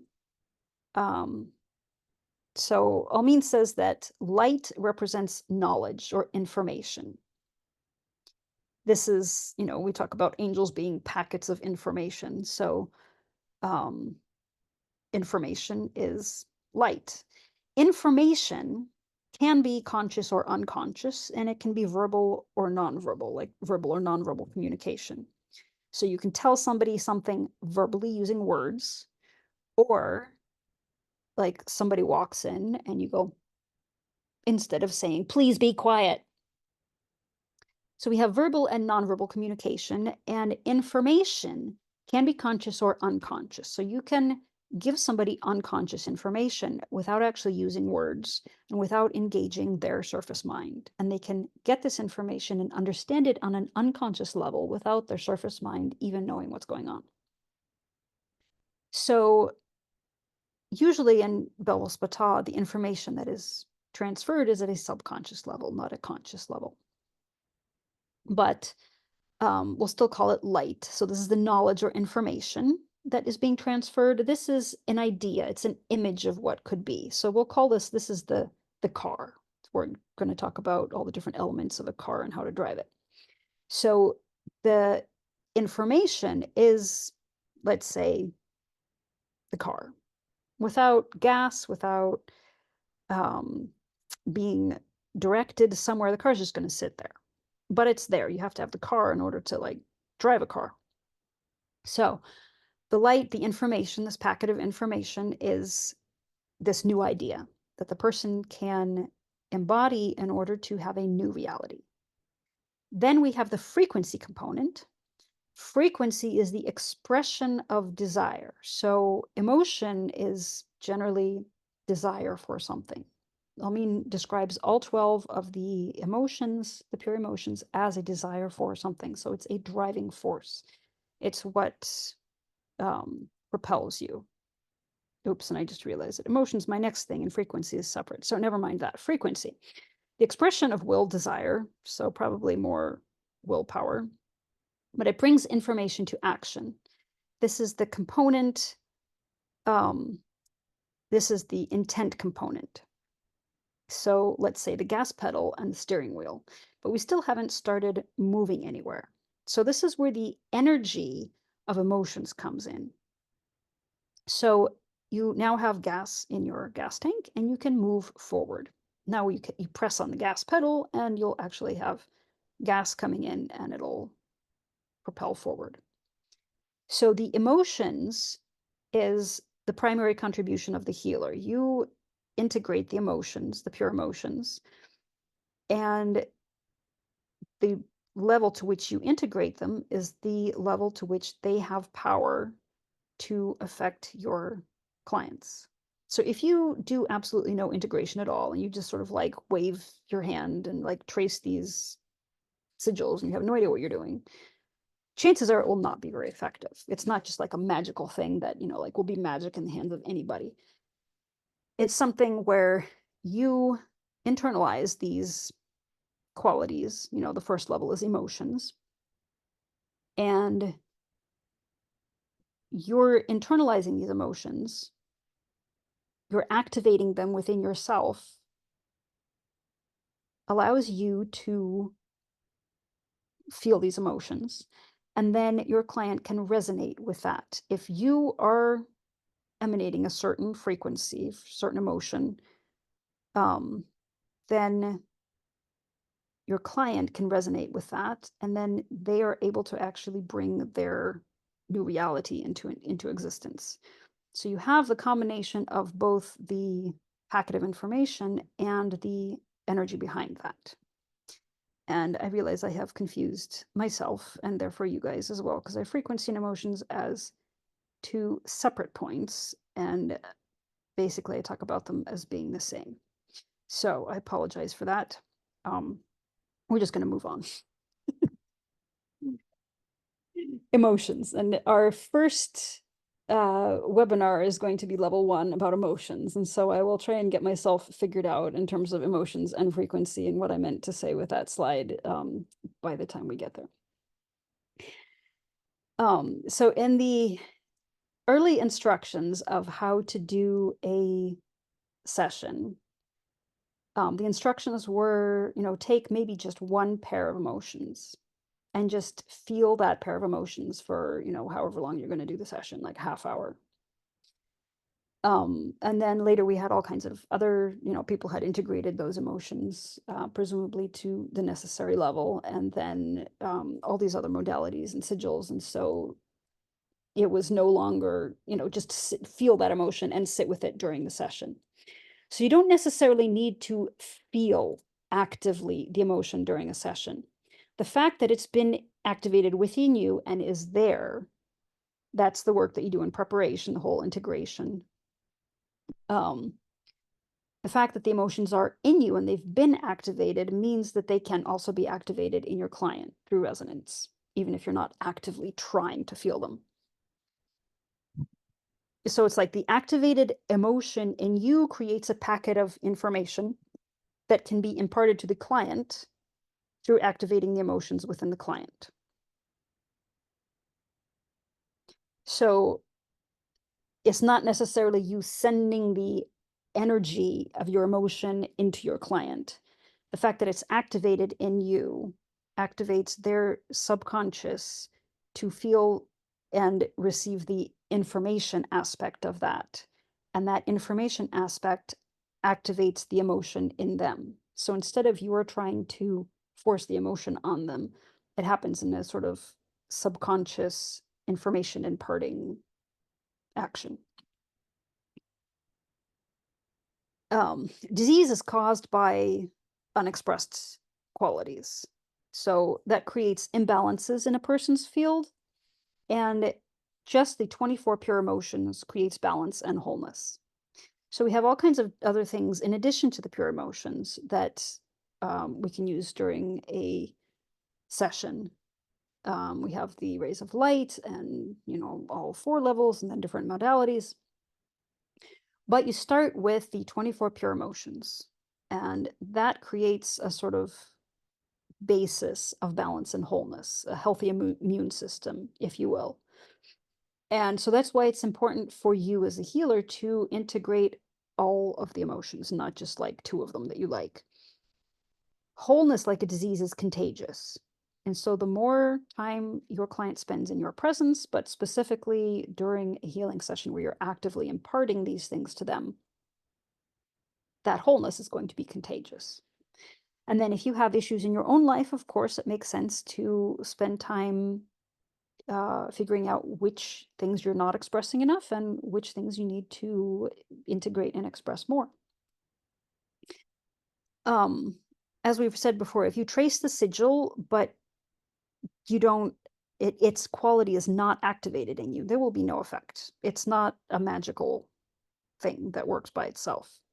Sigils will strengthen your self-work, but they will not replace it. So if you have 0% self-work, the sigils will magnify that, and 0 times 5 is 0. But if you have any self-work that you do, if you have integrated these qualities to any extent, then the sigils will magnify and support that. So that's what all means tools do, is they support our own self-work. And this is also how it's been explained to me that prayers of the saints help. Basically, you ask somebody else to help you and to pray for you.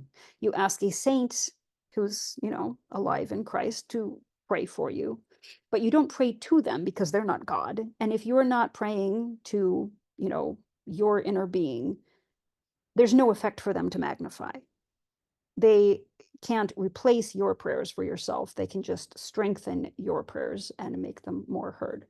So that's basically what all means tools do, is they strengthen our own self-work. They magnify our own prayers so that they're more effective. But if we're not doing that work ourselves, if we're not, investing our energy into integrating new things and growing our own energy, then they will not help us. So how does energy work with Belvaspata? The energy, the emotion that accompanies the information, the energy is activated in the client as a result of them receiving the information. So perception and frequency are always related. If you have frequency, like, emotion, that will activate the perception. If you have perception, that will activate the corresponding emotion. And so instead of sending the emotion as feeling, you send it as information that activates the emotion. And so the client receives the energy as a result of resonance, and you're sending the information in the sigil. And a healer should constantly be doing self-work to raise their energy level. Now, other healers are also constantly trying to raise their energy level, but a lot of times they do that because they're constantly depleting their energy. So we raise our energy level not because we're constantly giving it away to clients or other beings, but in order to have clarity of vision, to be able to work more effectively, more powerfully, to be able to impart more power through information that activates power in the client. So the information that we impart to our client is going to be much more specific and concentrated and powerful the more we have accessed it. In high magic, which is basically all of Almin's instruments, the practitioner is the power source. So all of the things that she gives us as, power wheels and power this and power that, they're all visual renderings of an inner aspect. So the healing power from Belvaspata or from any ceremonies that we do comes from your source within, the center of your awareness, the source of your sustenance. I'm going to come back to the second point and go to the third point here. It's important to remember that all wheels, sigils, angels are our internal components, maybe drawn on paper, but there are internal components. And they draw their power not from the magical squiggle that's on the paper, but from the aspect, from their real aspect that's within us. So instead of us looking at this magical squiggle and worshiping that and thinking that that is the all powerful thing, all that is a representation of something that we have within us. And it's helpful that we actually have a visual thing that we can look at and be like, oh, that represents this. It's very helpful. It, gives us a point of reference for that particular quality. But that's not the source. The source is from within. And without our activation of these inner aspects, the outer symbols have no power. So if they don't work for us, that means that we need to activate whatever it is that they represent within us. Since we and our internal source is the power source for this healing, this is why we start a session by visualizing our heart opening. And we see the whole cosmos within us, within our heart. Whereas other people try and come up with a thing where we connect to some power source outside of us. So you close your eyes and you have to like draw this grounding line deep into the earth. But the earth is a part of the cosmos that is within us. And so that sort of doesn't make sense. The most powerful visualization here is us seeing everything within our heart. We are everything. We affect everything. And so it becomes silly for us to try and connect with some other power source in the universe because it's within us. If we just realize that everything is within, the whole outer power source thing is just ridiculous. People have asked, is it possible to harm with Belvaspata? And basically how Almin answers is that Belvaspata is designed to simply not work if you use it wrong, rather than harming somebody. Whereas energy healing can cause harm. But Almin says that, we had changes in the cosmos that came about that even energy healing just won't work. But the way that you can cause harm if you're doing things wrong is when a client comes to you as a healer and sees you as an authority, especially if, they're lying on your healing table and they're in a very expanded state that's very vulnerable. And so you, from your surface mind or from your uh, harmful intent, if you want to manipulate your patient and make them keep coming back to you, make them act a certain way, make them pay you lots of money, that kind of manipulation, if you try and do that, that can be harmful to the client. Now, that's not the Belvaspata itself, except that the Belvaspata can help them be expanded and therefore more vulnerable to that kind of thing. Or just the fact that you're a healer, regardless of what kind of healer you are, they see you as an authority and they're more likely to listen to your advice and allow you to manipulate them and give their energy away to you because they're inclined to do that kind of thing traditionally. That's how they've been taught. So there are ways to harm people, but it's not the fault of Belvaspata. So you do still, as a healer, if you want to not hurt people, you need to work on yourself and make sure that your intent is pure and that you're not trying to get personal gain from people, which is silly if you understand at all about how Belvaspata works and how this cosmos is structured. And as we've previously stated, if you don't activate the necessary qualities, Belvaspata won't work. And so initiation into Belvaspata, especially the process of integrating and activating the emotions within, is necessary. And then the initiation ceremony activates centers in your body, you know, to make you able to impart these qualities to others on different levels. So each level of initiation activates you, let's say, in a different way on a different level, to make you able to impart these on different levels. The more we activate and live the qualities of each level in our lives, the more effectively their healing power will work through us. Um, Most of you know how a healing session is structured. It's recommended that we use music, healing of the angels. Some other modalities have different music. That helps a lot to achieve an expanded state where your unconscious levels of being are more readily accessible and it's easier to um, impart unconscious information to people. Then the practitioner achieves an expanded state, usually visualizing your heart opening as a part of both a regular and a different modality. If it's a different modality, you don't necessarily use the opening sigils. If it's sort of like your standard Belvaspata, then you draw the sigils for opening mind, heart, and body, which opens all three levels of body, soul, and spirit.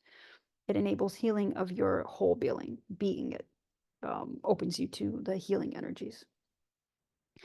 Then the practitioner does whatever healing sigils they've chosen, whatever modality, and then it's closed by drawing the sigils of praise, love, gratitude, if you desire also trust and hope.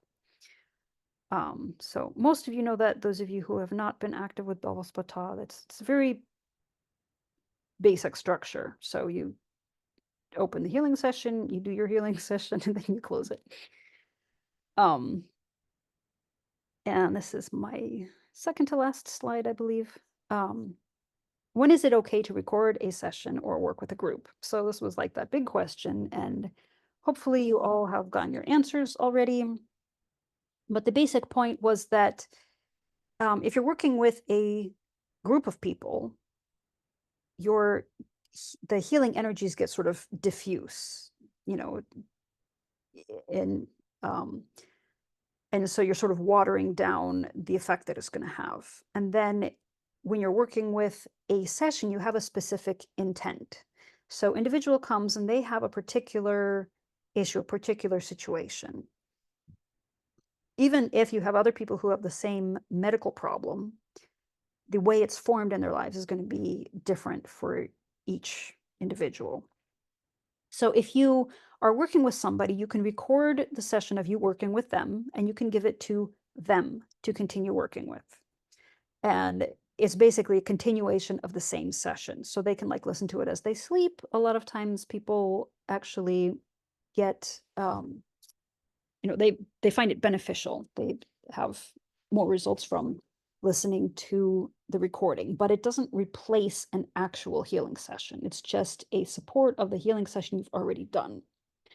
And then you can't give that healing session recording to somebody else and expect it to work for them because the intent is different. It's sort of like a personalized thing, and it's somebody else's healing session. So if you listen to somebody else's healing session, it's not necessarily bad for you, but it's not necessarily going to be effective. And it's certainly not something that you can sell in place of a real healing session and pretend like this is what Belvaspata is. And it's, this is going to be totally effective. So we're certainly not allowed to sell recordings of a healing session and pretend like, that's basically the same thing as a healing session. You don't have to sign up individually with me. I don't have to waste all my time with you. Just buy the healing session recording, it'll be fine. No, you can theoretically sell healing session recordings, as sort of like, a support or something, but it's definitely not equal to an actual live healing session. And so it's not supposed to replace that. Um, and so if somebody buys a recorded session and is like, oh, that's really not very effective, then they might think that Belvaspata is not effective and like not come back. And so ideally, you would do real healing sessions as individual sessions. And then the question about doing group work, if you are working with a specific issue, it will sort of by proxy help heal that particular issue everywhere in the cosmos that it occurs, because you have the entire cosmos within you. So your healing that issue is going to heal your entire cosmos. And it won't necessarily heal every single instance of that in one session. So it might be that you need to do several sessions, because if you're working with a particular person, it will focus the healing on that person, and then as a sort of side effect, other people in other situations will be benefited. If your intent is to work with a really huge diffuse group, then the healing effect will be kind of diffuse and it won't be as effective. If you have a group of people, like just, hey, everybody come over and I'll do a Belvaspata session for you. Each person has different needs, a different situation that's going on. And so that's not going to be effective. But if you do something like, I'm going to do Belvaspata healing for all children that have been traumatized, or, specifically all children that have been traumatized by this particular conflict in this country.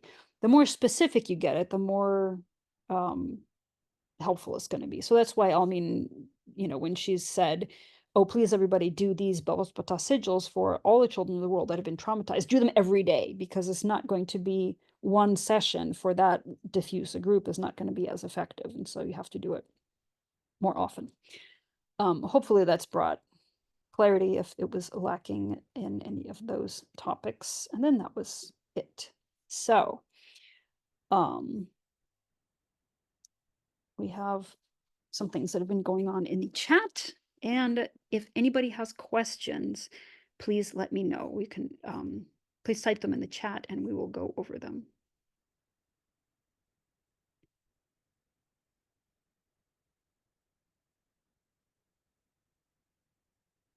Someone says she'd appreciate an example of how to do Belvaspata on a person who has cardiac issues.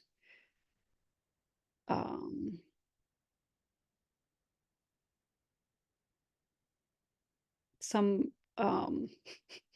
comments, why say dear Lord? So I'm Lord. I mean, Lord is within. And yes, Kaz, I love you. Dear Kaz. So you can pray, dear Jill, please, but maybe not aloud if you're praying with somebody else.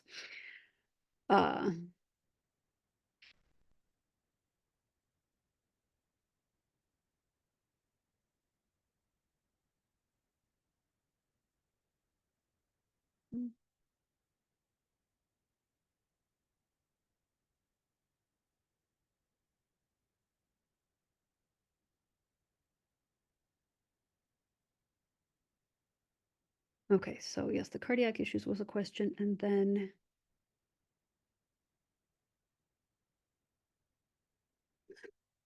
yes, regarding my frequency emotion confusion. So I created my slides a long time ago in Russian, and then I translated them into English today. And I thought I understood most of what I originally meant to say. And turns out there were a few levels of confusion.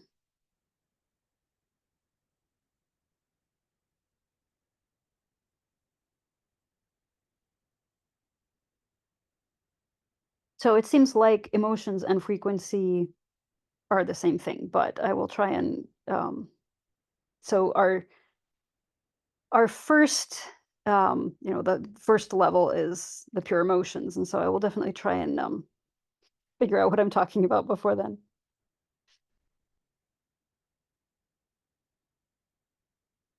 Okay. YouTube videos doing a specific protocol and intent is not expressed. Will these work? Um, okay. So, uh, the structure of these classes, today was sort of our overview. And since we have so many different things going on, probably it looks like the best scheduling will be the first Sunday of every month, and then in September there are 5 Sundays, so there'll be sort of an extra Sunday. So we might do one the fourth Sunday in September. So it'll be sort of stretched across 3 or 4 months, which hopefully will not be so much time that you forget what's going on in between, and will give you enough time to integrate the information, play with it, come up with questions for the next time, etc. And we'll go through each level, talking about the initiation aspect and the alchemy of the different components and that kind of thing. So yes, we are going to be doing information, and we'll send out the information on how to sign up for those with the recording for today.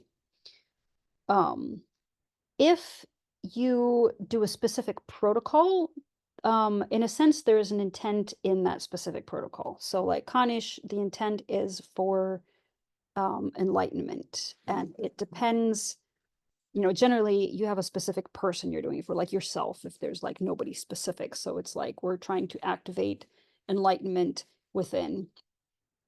So there is a specific intent in there. And then even if you don't have a specific intent, it's going to help raise your level of consciousness. And so the effect will be a little bit different, possibly. Um, and yes, I skipped the cardiac question. So um, dealing with cardiac issues, there are a lot of different ways that you can deal with any particular, like any situation. Um, so um, usually if I'm working with somebody the first time, I will include the first 2 levels. So I'll do all 24 of the pure emotions and the rays of light, just to sort of create a balanced foundation so that everything is in balance. And that helps create a healthy atmosphere, healthy immune system. That I'm fuzzy because it's really dark in here, so I'm going to turn the light on.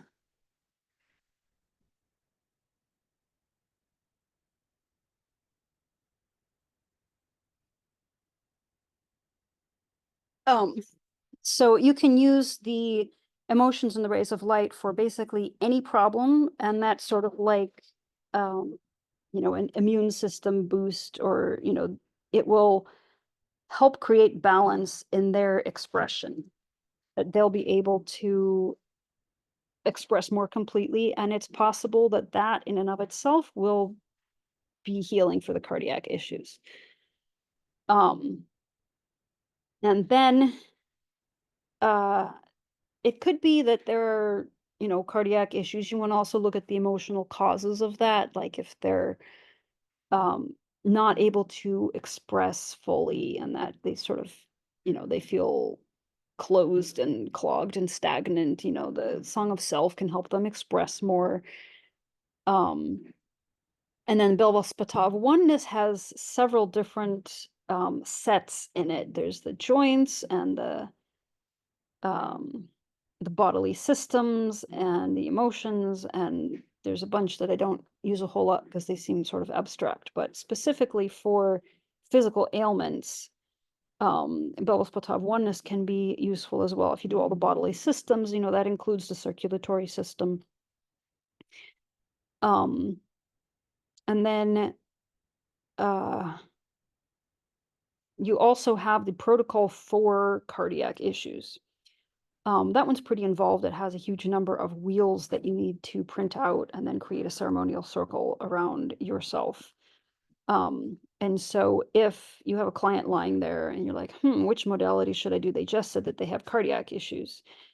One of the questions is, do I have time to print out all of these wheels in order to create this ceremonial space for them? Is this really going to be the most effective modality, and is it worth my printing out all of these wheels, or can I visualize the wheels being around them because I don't have time to print them out? Is this the kind of thing where I need to say, okay, stop, I'm going to go print off 100 wheels and so that's the kind of thing where you ask your intuition of what is going to be the most effective way to deal with this in terms of the time that I have available, in terms of the time the client has available, in terms of the resources I have. If maybe one of the modalities you haven't bought yet and you don't have it in your library, is it worth me going online and downloading this new modality real quick? Um, Generally, it's best to work with things that you've worked with before. And I prefer to do a new modality on myself first before I do it on anybody else. Um, so does that answer how to work with somebody who has cardiac issues? There's a lot of different ways you could go with that, and it's just a matter of intuition, in terms of which one you're actually going to choose.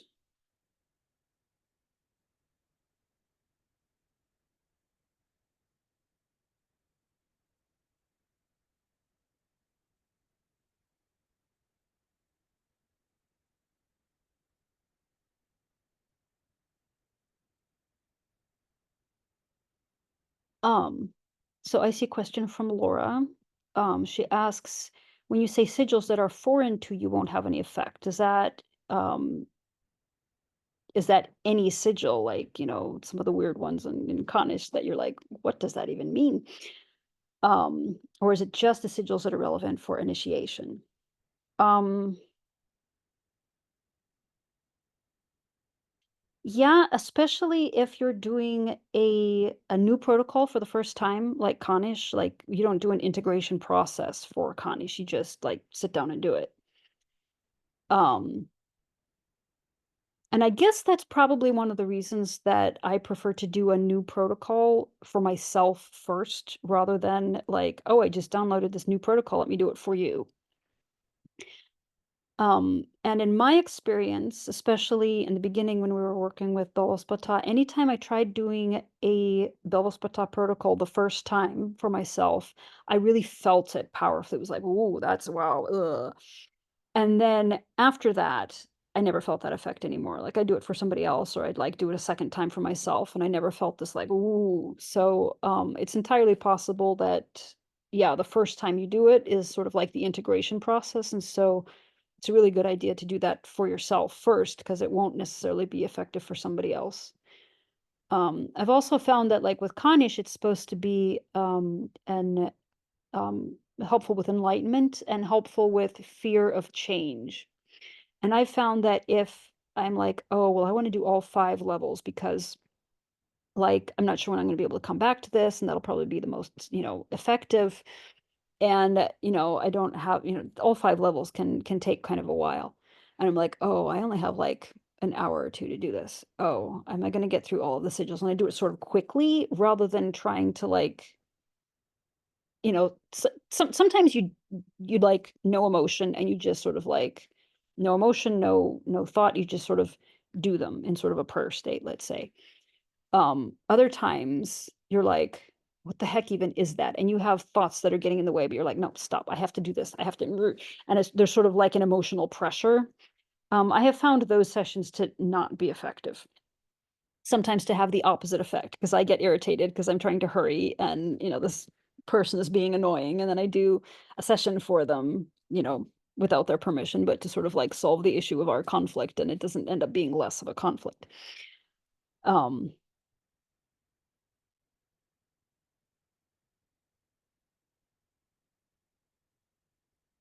So yeah, the more you work with a certain protocol, probably the more effective it's going to be, the more it ends up getting integrated. And this kind of thing doesn't get talked about a whole lot. It's like, oh, here we have the ceremony stuff, and like there's this extra material that's given, and no one tells you what to do with it. And you're like, what is this for? Or you have like this huge amount of wheels, and no one says go through each wheel and work with them and integrate them and put them through your body and read the caption and feel that quality. They say, yeah, just print them out and, create this ceremonial wheel space. And I'm like, it's probably not going to be real effective if you don't actually work with the material before you actually create the ceremonies. So personally, I would really recommend, like with the cardiac protocol, that you know, print off before you try working on a patient, that you print off the wheels and you work with them yourself. It's not like you're going to end up with cardiac problems if you work with this protocol and you don't have cardiac problems to begin with. I mean, it's, you know, all things that are going to create wholeness. So if you already have that wholeness, maybe you won't feel a big shift when you work with it, but it's still helpful to have been exposed to it and know what you're working with and sort of have felt those energies. Um, and sometimes they're active in you, and so it doesn't take a whole lot of effort to activate them. Other times they're foreign to you. So, unfortunately, when Sergey and I got initiated, we really didn't have a whole lot of time to integrate anything. We just sort of got initiated. And the first two levels were quite blissful and wonderful. And then the third and fourth levels were actually quite physically uncomfortable in terms of the initiation process. We had to stop between the third and the fourth, um, you know, to take a break, get a massage, and sort of, you know, work out some tension that was building up because it was actually physically uncomfortable. Um, and so I always have these questions of like, have I integrated these emotions enough? Like, are my sessions actually effective? Um, and we each have the emotions in us to um different levels, and they might be like, we might have one set of emotions really active, but they're not in balance, and so the idea is to have them all equally activated and balanced. But some of them you might already have activated, and so it might not take as much effort, and for one person it might take more time and effort, and for somebody else less. Somebody might feel like they need to integrate it a lot more, where somebody else will be like, ah, that's enough, that's fine.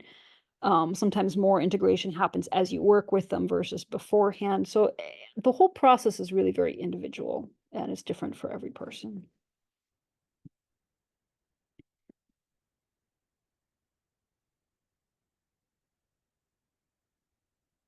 Sergey is promising that my future ones will be less informational and more integrational. Don't promise that. It'll be interesting too. But there will be more integration and sort of like feeling intuition involved in those.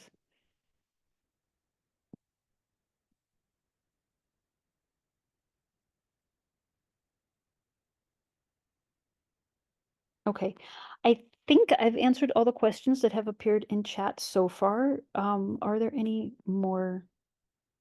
Hi, Jill. If I know someone who has an animal with health problems and she asked for help with her dog, um, so you're talking about Kriya Vaspata, the one for animals? Um, okay.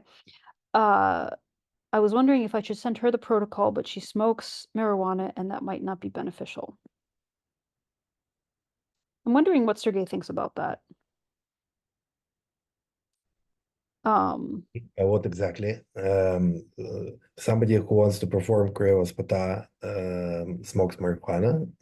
This is what you mean?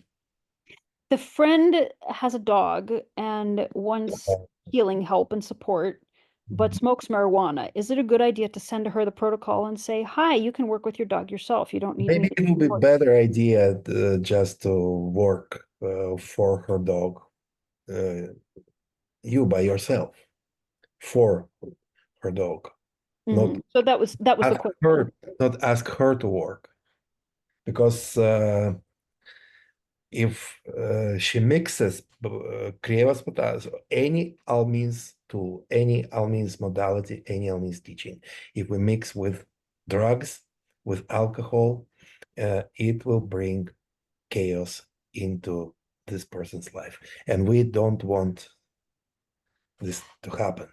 This dear soul who is still confused, this is why she's still smoking this thing.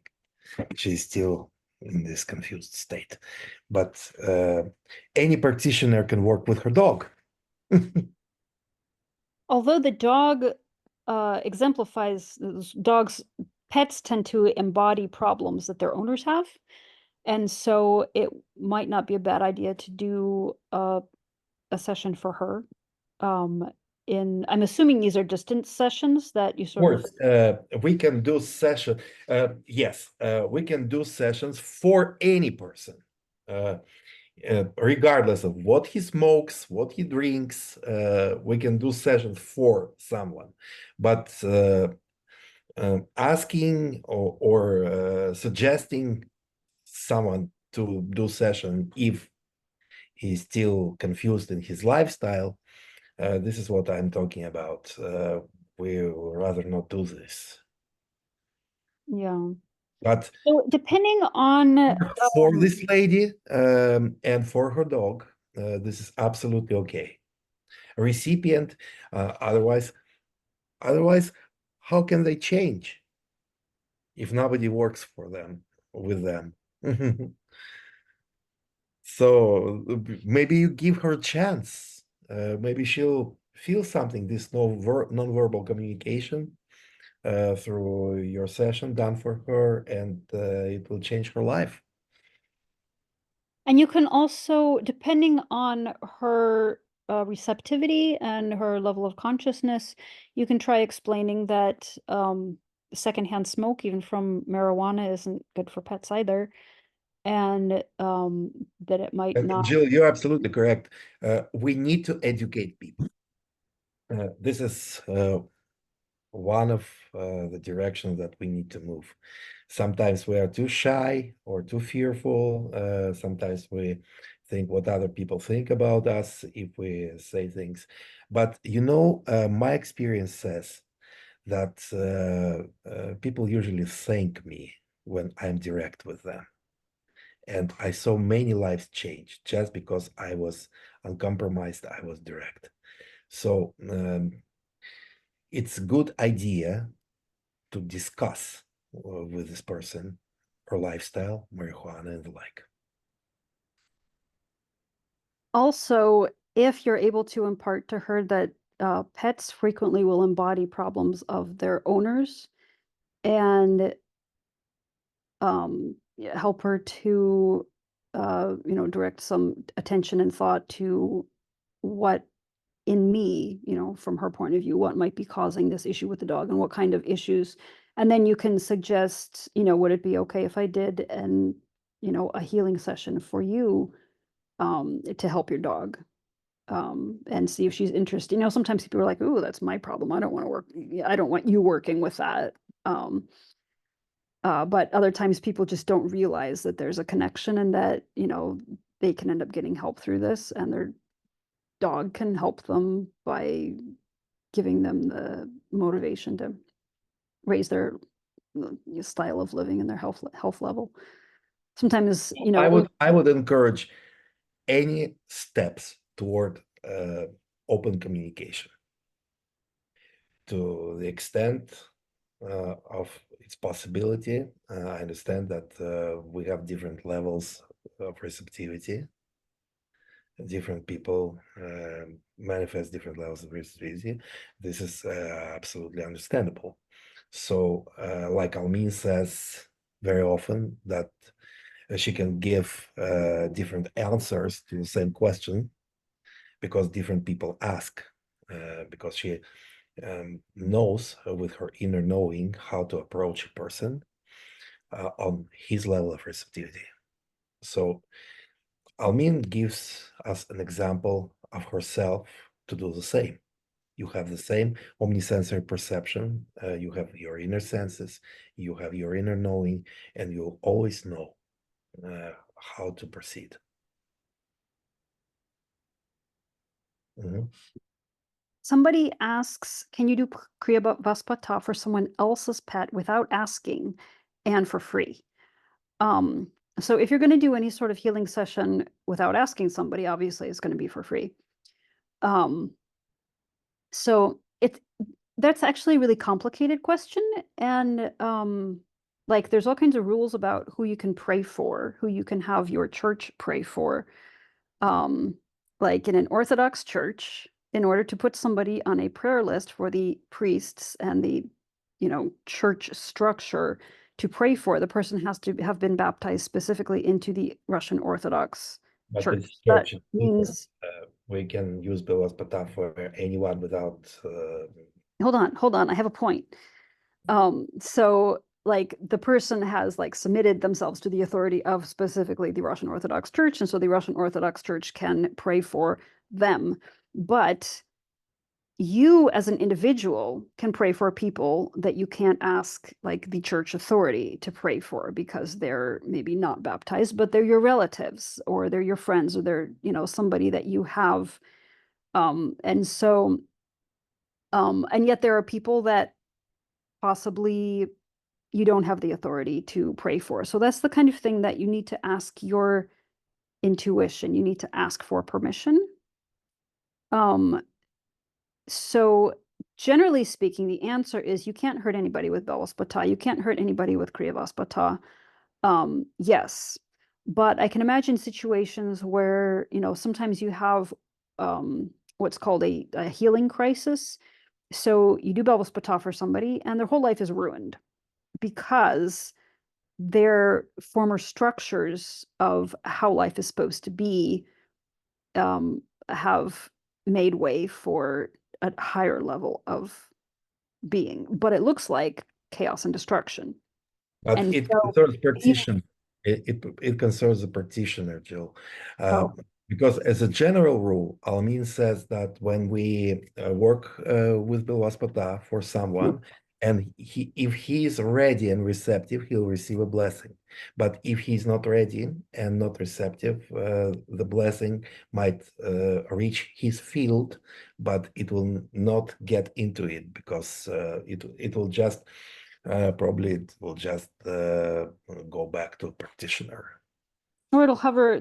What I heard was that it'll hover in his field until he's ready, and then as soon as he's ready, then it'll go in and have the healing effect. And if he's cannot be ready for some reason, well, I heard something somewhere in Russia when Almin said that it comes back to practitioner. But it's not in the books. Sometimes Almin actually shared with us a lot of information which are not in the books because I am privileged to translate, and Jill also privileged to translate over hundreds, dozens and hundreds of her private consultations. So she spoke about Belvaspata a lot. Besides not contradictory, but a lot of supplementary information. So this is what I heard, that it might be sent back, it might come back to practitioner. And generally what we read in the books, Jill is absolutely correct. It will hover in the fields until a person is ready. So we always hope for the best. At some point he'll be ready and he will receive his blessing. I absolutely agree. I mean, some of the factors that you want to consider is if it is going to be not effective for the person, if they're not open for it and they won't be maybe anytime soon, or it'll just, come back to you. Is it worth spending your time on that? You could be like, oh, I want the world to be healed. And so you just sit down and you do Belvaspata nonstop for every single person in like the phone book in your city. Is it worth spending your time that way? And so those are the questions that you want to ask. If I'm going to be doing like a Belvaspata session for somebody else, usually it's about a situation I'm involved in. So like I have a problem with so and so, we're in a conflict, and I want to resolve this conflict. And so instead of doing the Belvaspata for them, where they might not approve of that, um, is I'm going to do the Belvaspata for the situation that I'm involved in with them. And however that resolves, um, I don't know. Yes, Uh, Jill, you're absolutely correct because I've heard many times on many occasions from Almin that very important for all of us, like your example with the phone book is absolutely excellent.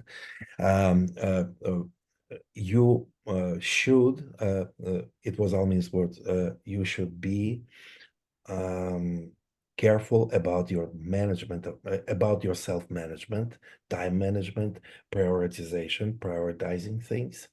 And actually, this is one of the examples how all Almin's teachings are interconnected.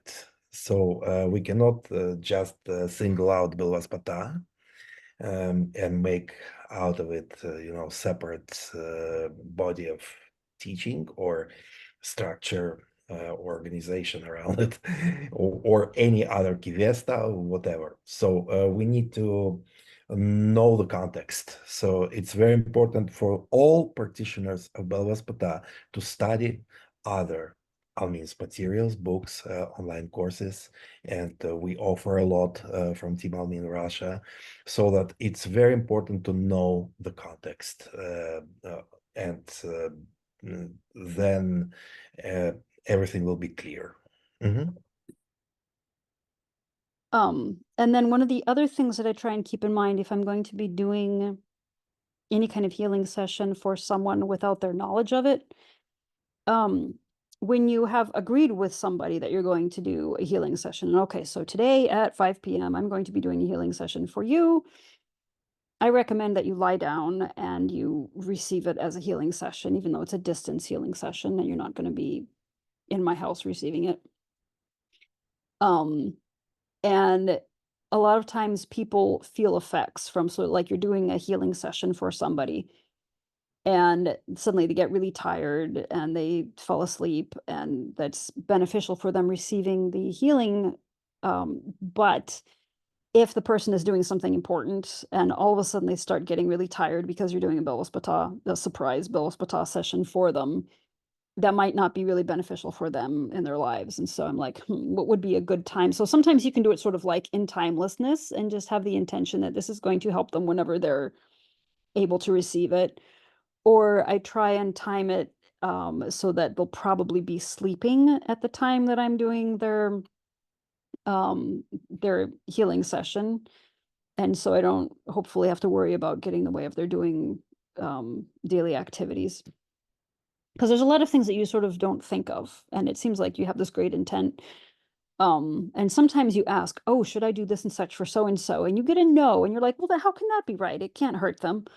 But there actually are some other factors involved. So whatever your intuition is, whatever your inclination is, I would go with that. And if it surprises you and says no, don't do it, then then I wouldn't. But the generally accepted answer is that yes, you can do Kriya or even Belvaspata for other people. And it's meant to not create harm, even if they're not in agreement with it.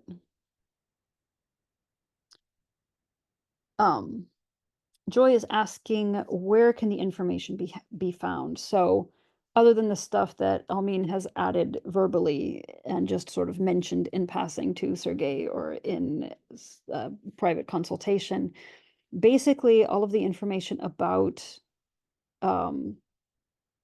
that is available in print form that is about Belvaspata is in the books. So like volume 1, 2, and 3 is the same except for the additional protocols. And the additional protocols don't generally have explicit instructions on how everything works. It's just instructions on how to do that protocol, especially if it's different from, like if it's a, you know, if you need to create a ceremonial circle or if there are wheels involved that you need to print out or something. Generally, other modalities just have instructions on how to do that modality.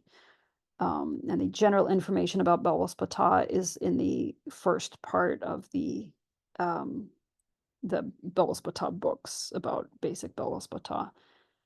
And then extra information is just sort of out there in our brains.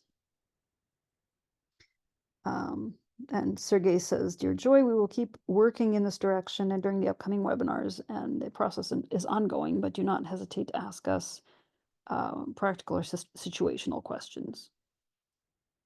So yes. Do people have any more questions? Are we done for today? I want to thank you all for joining us.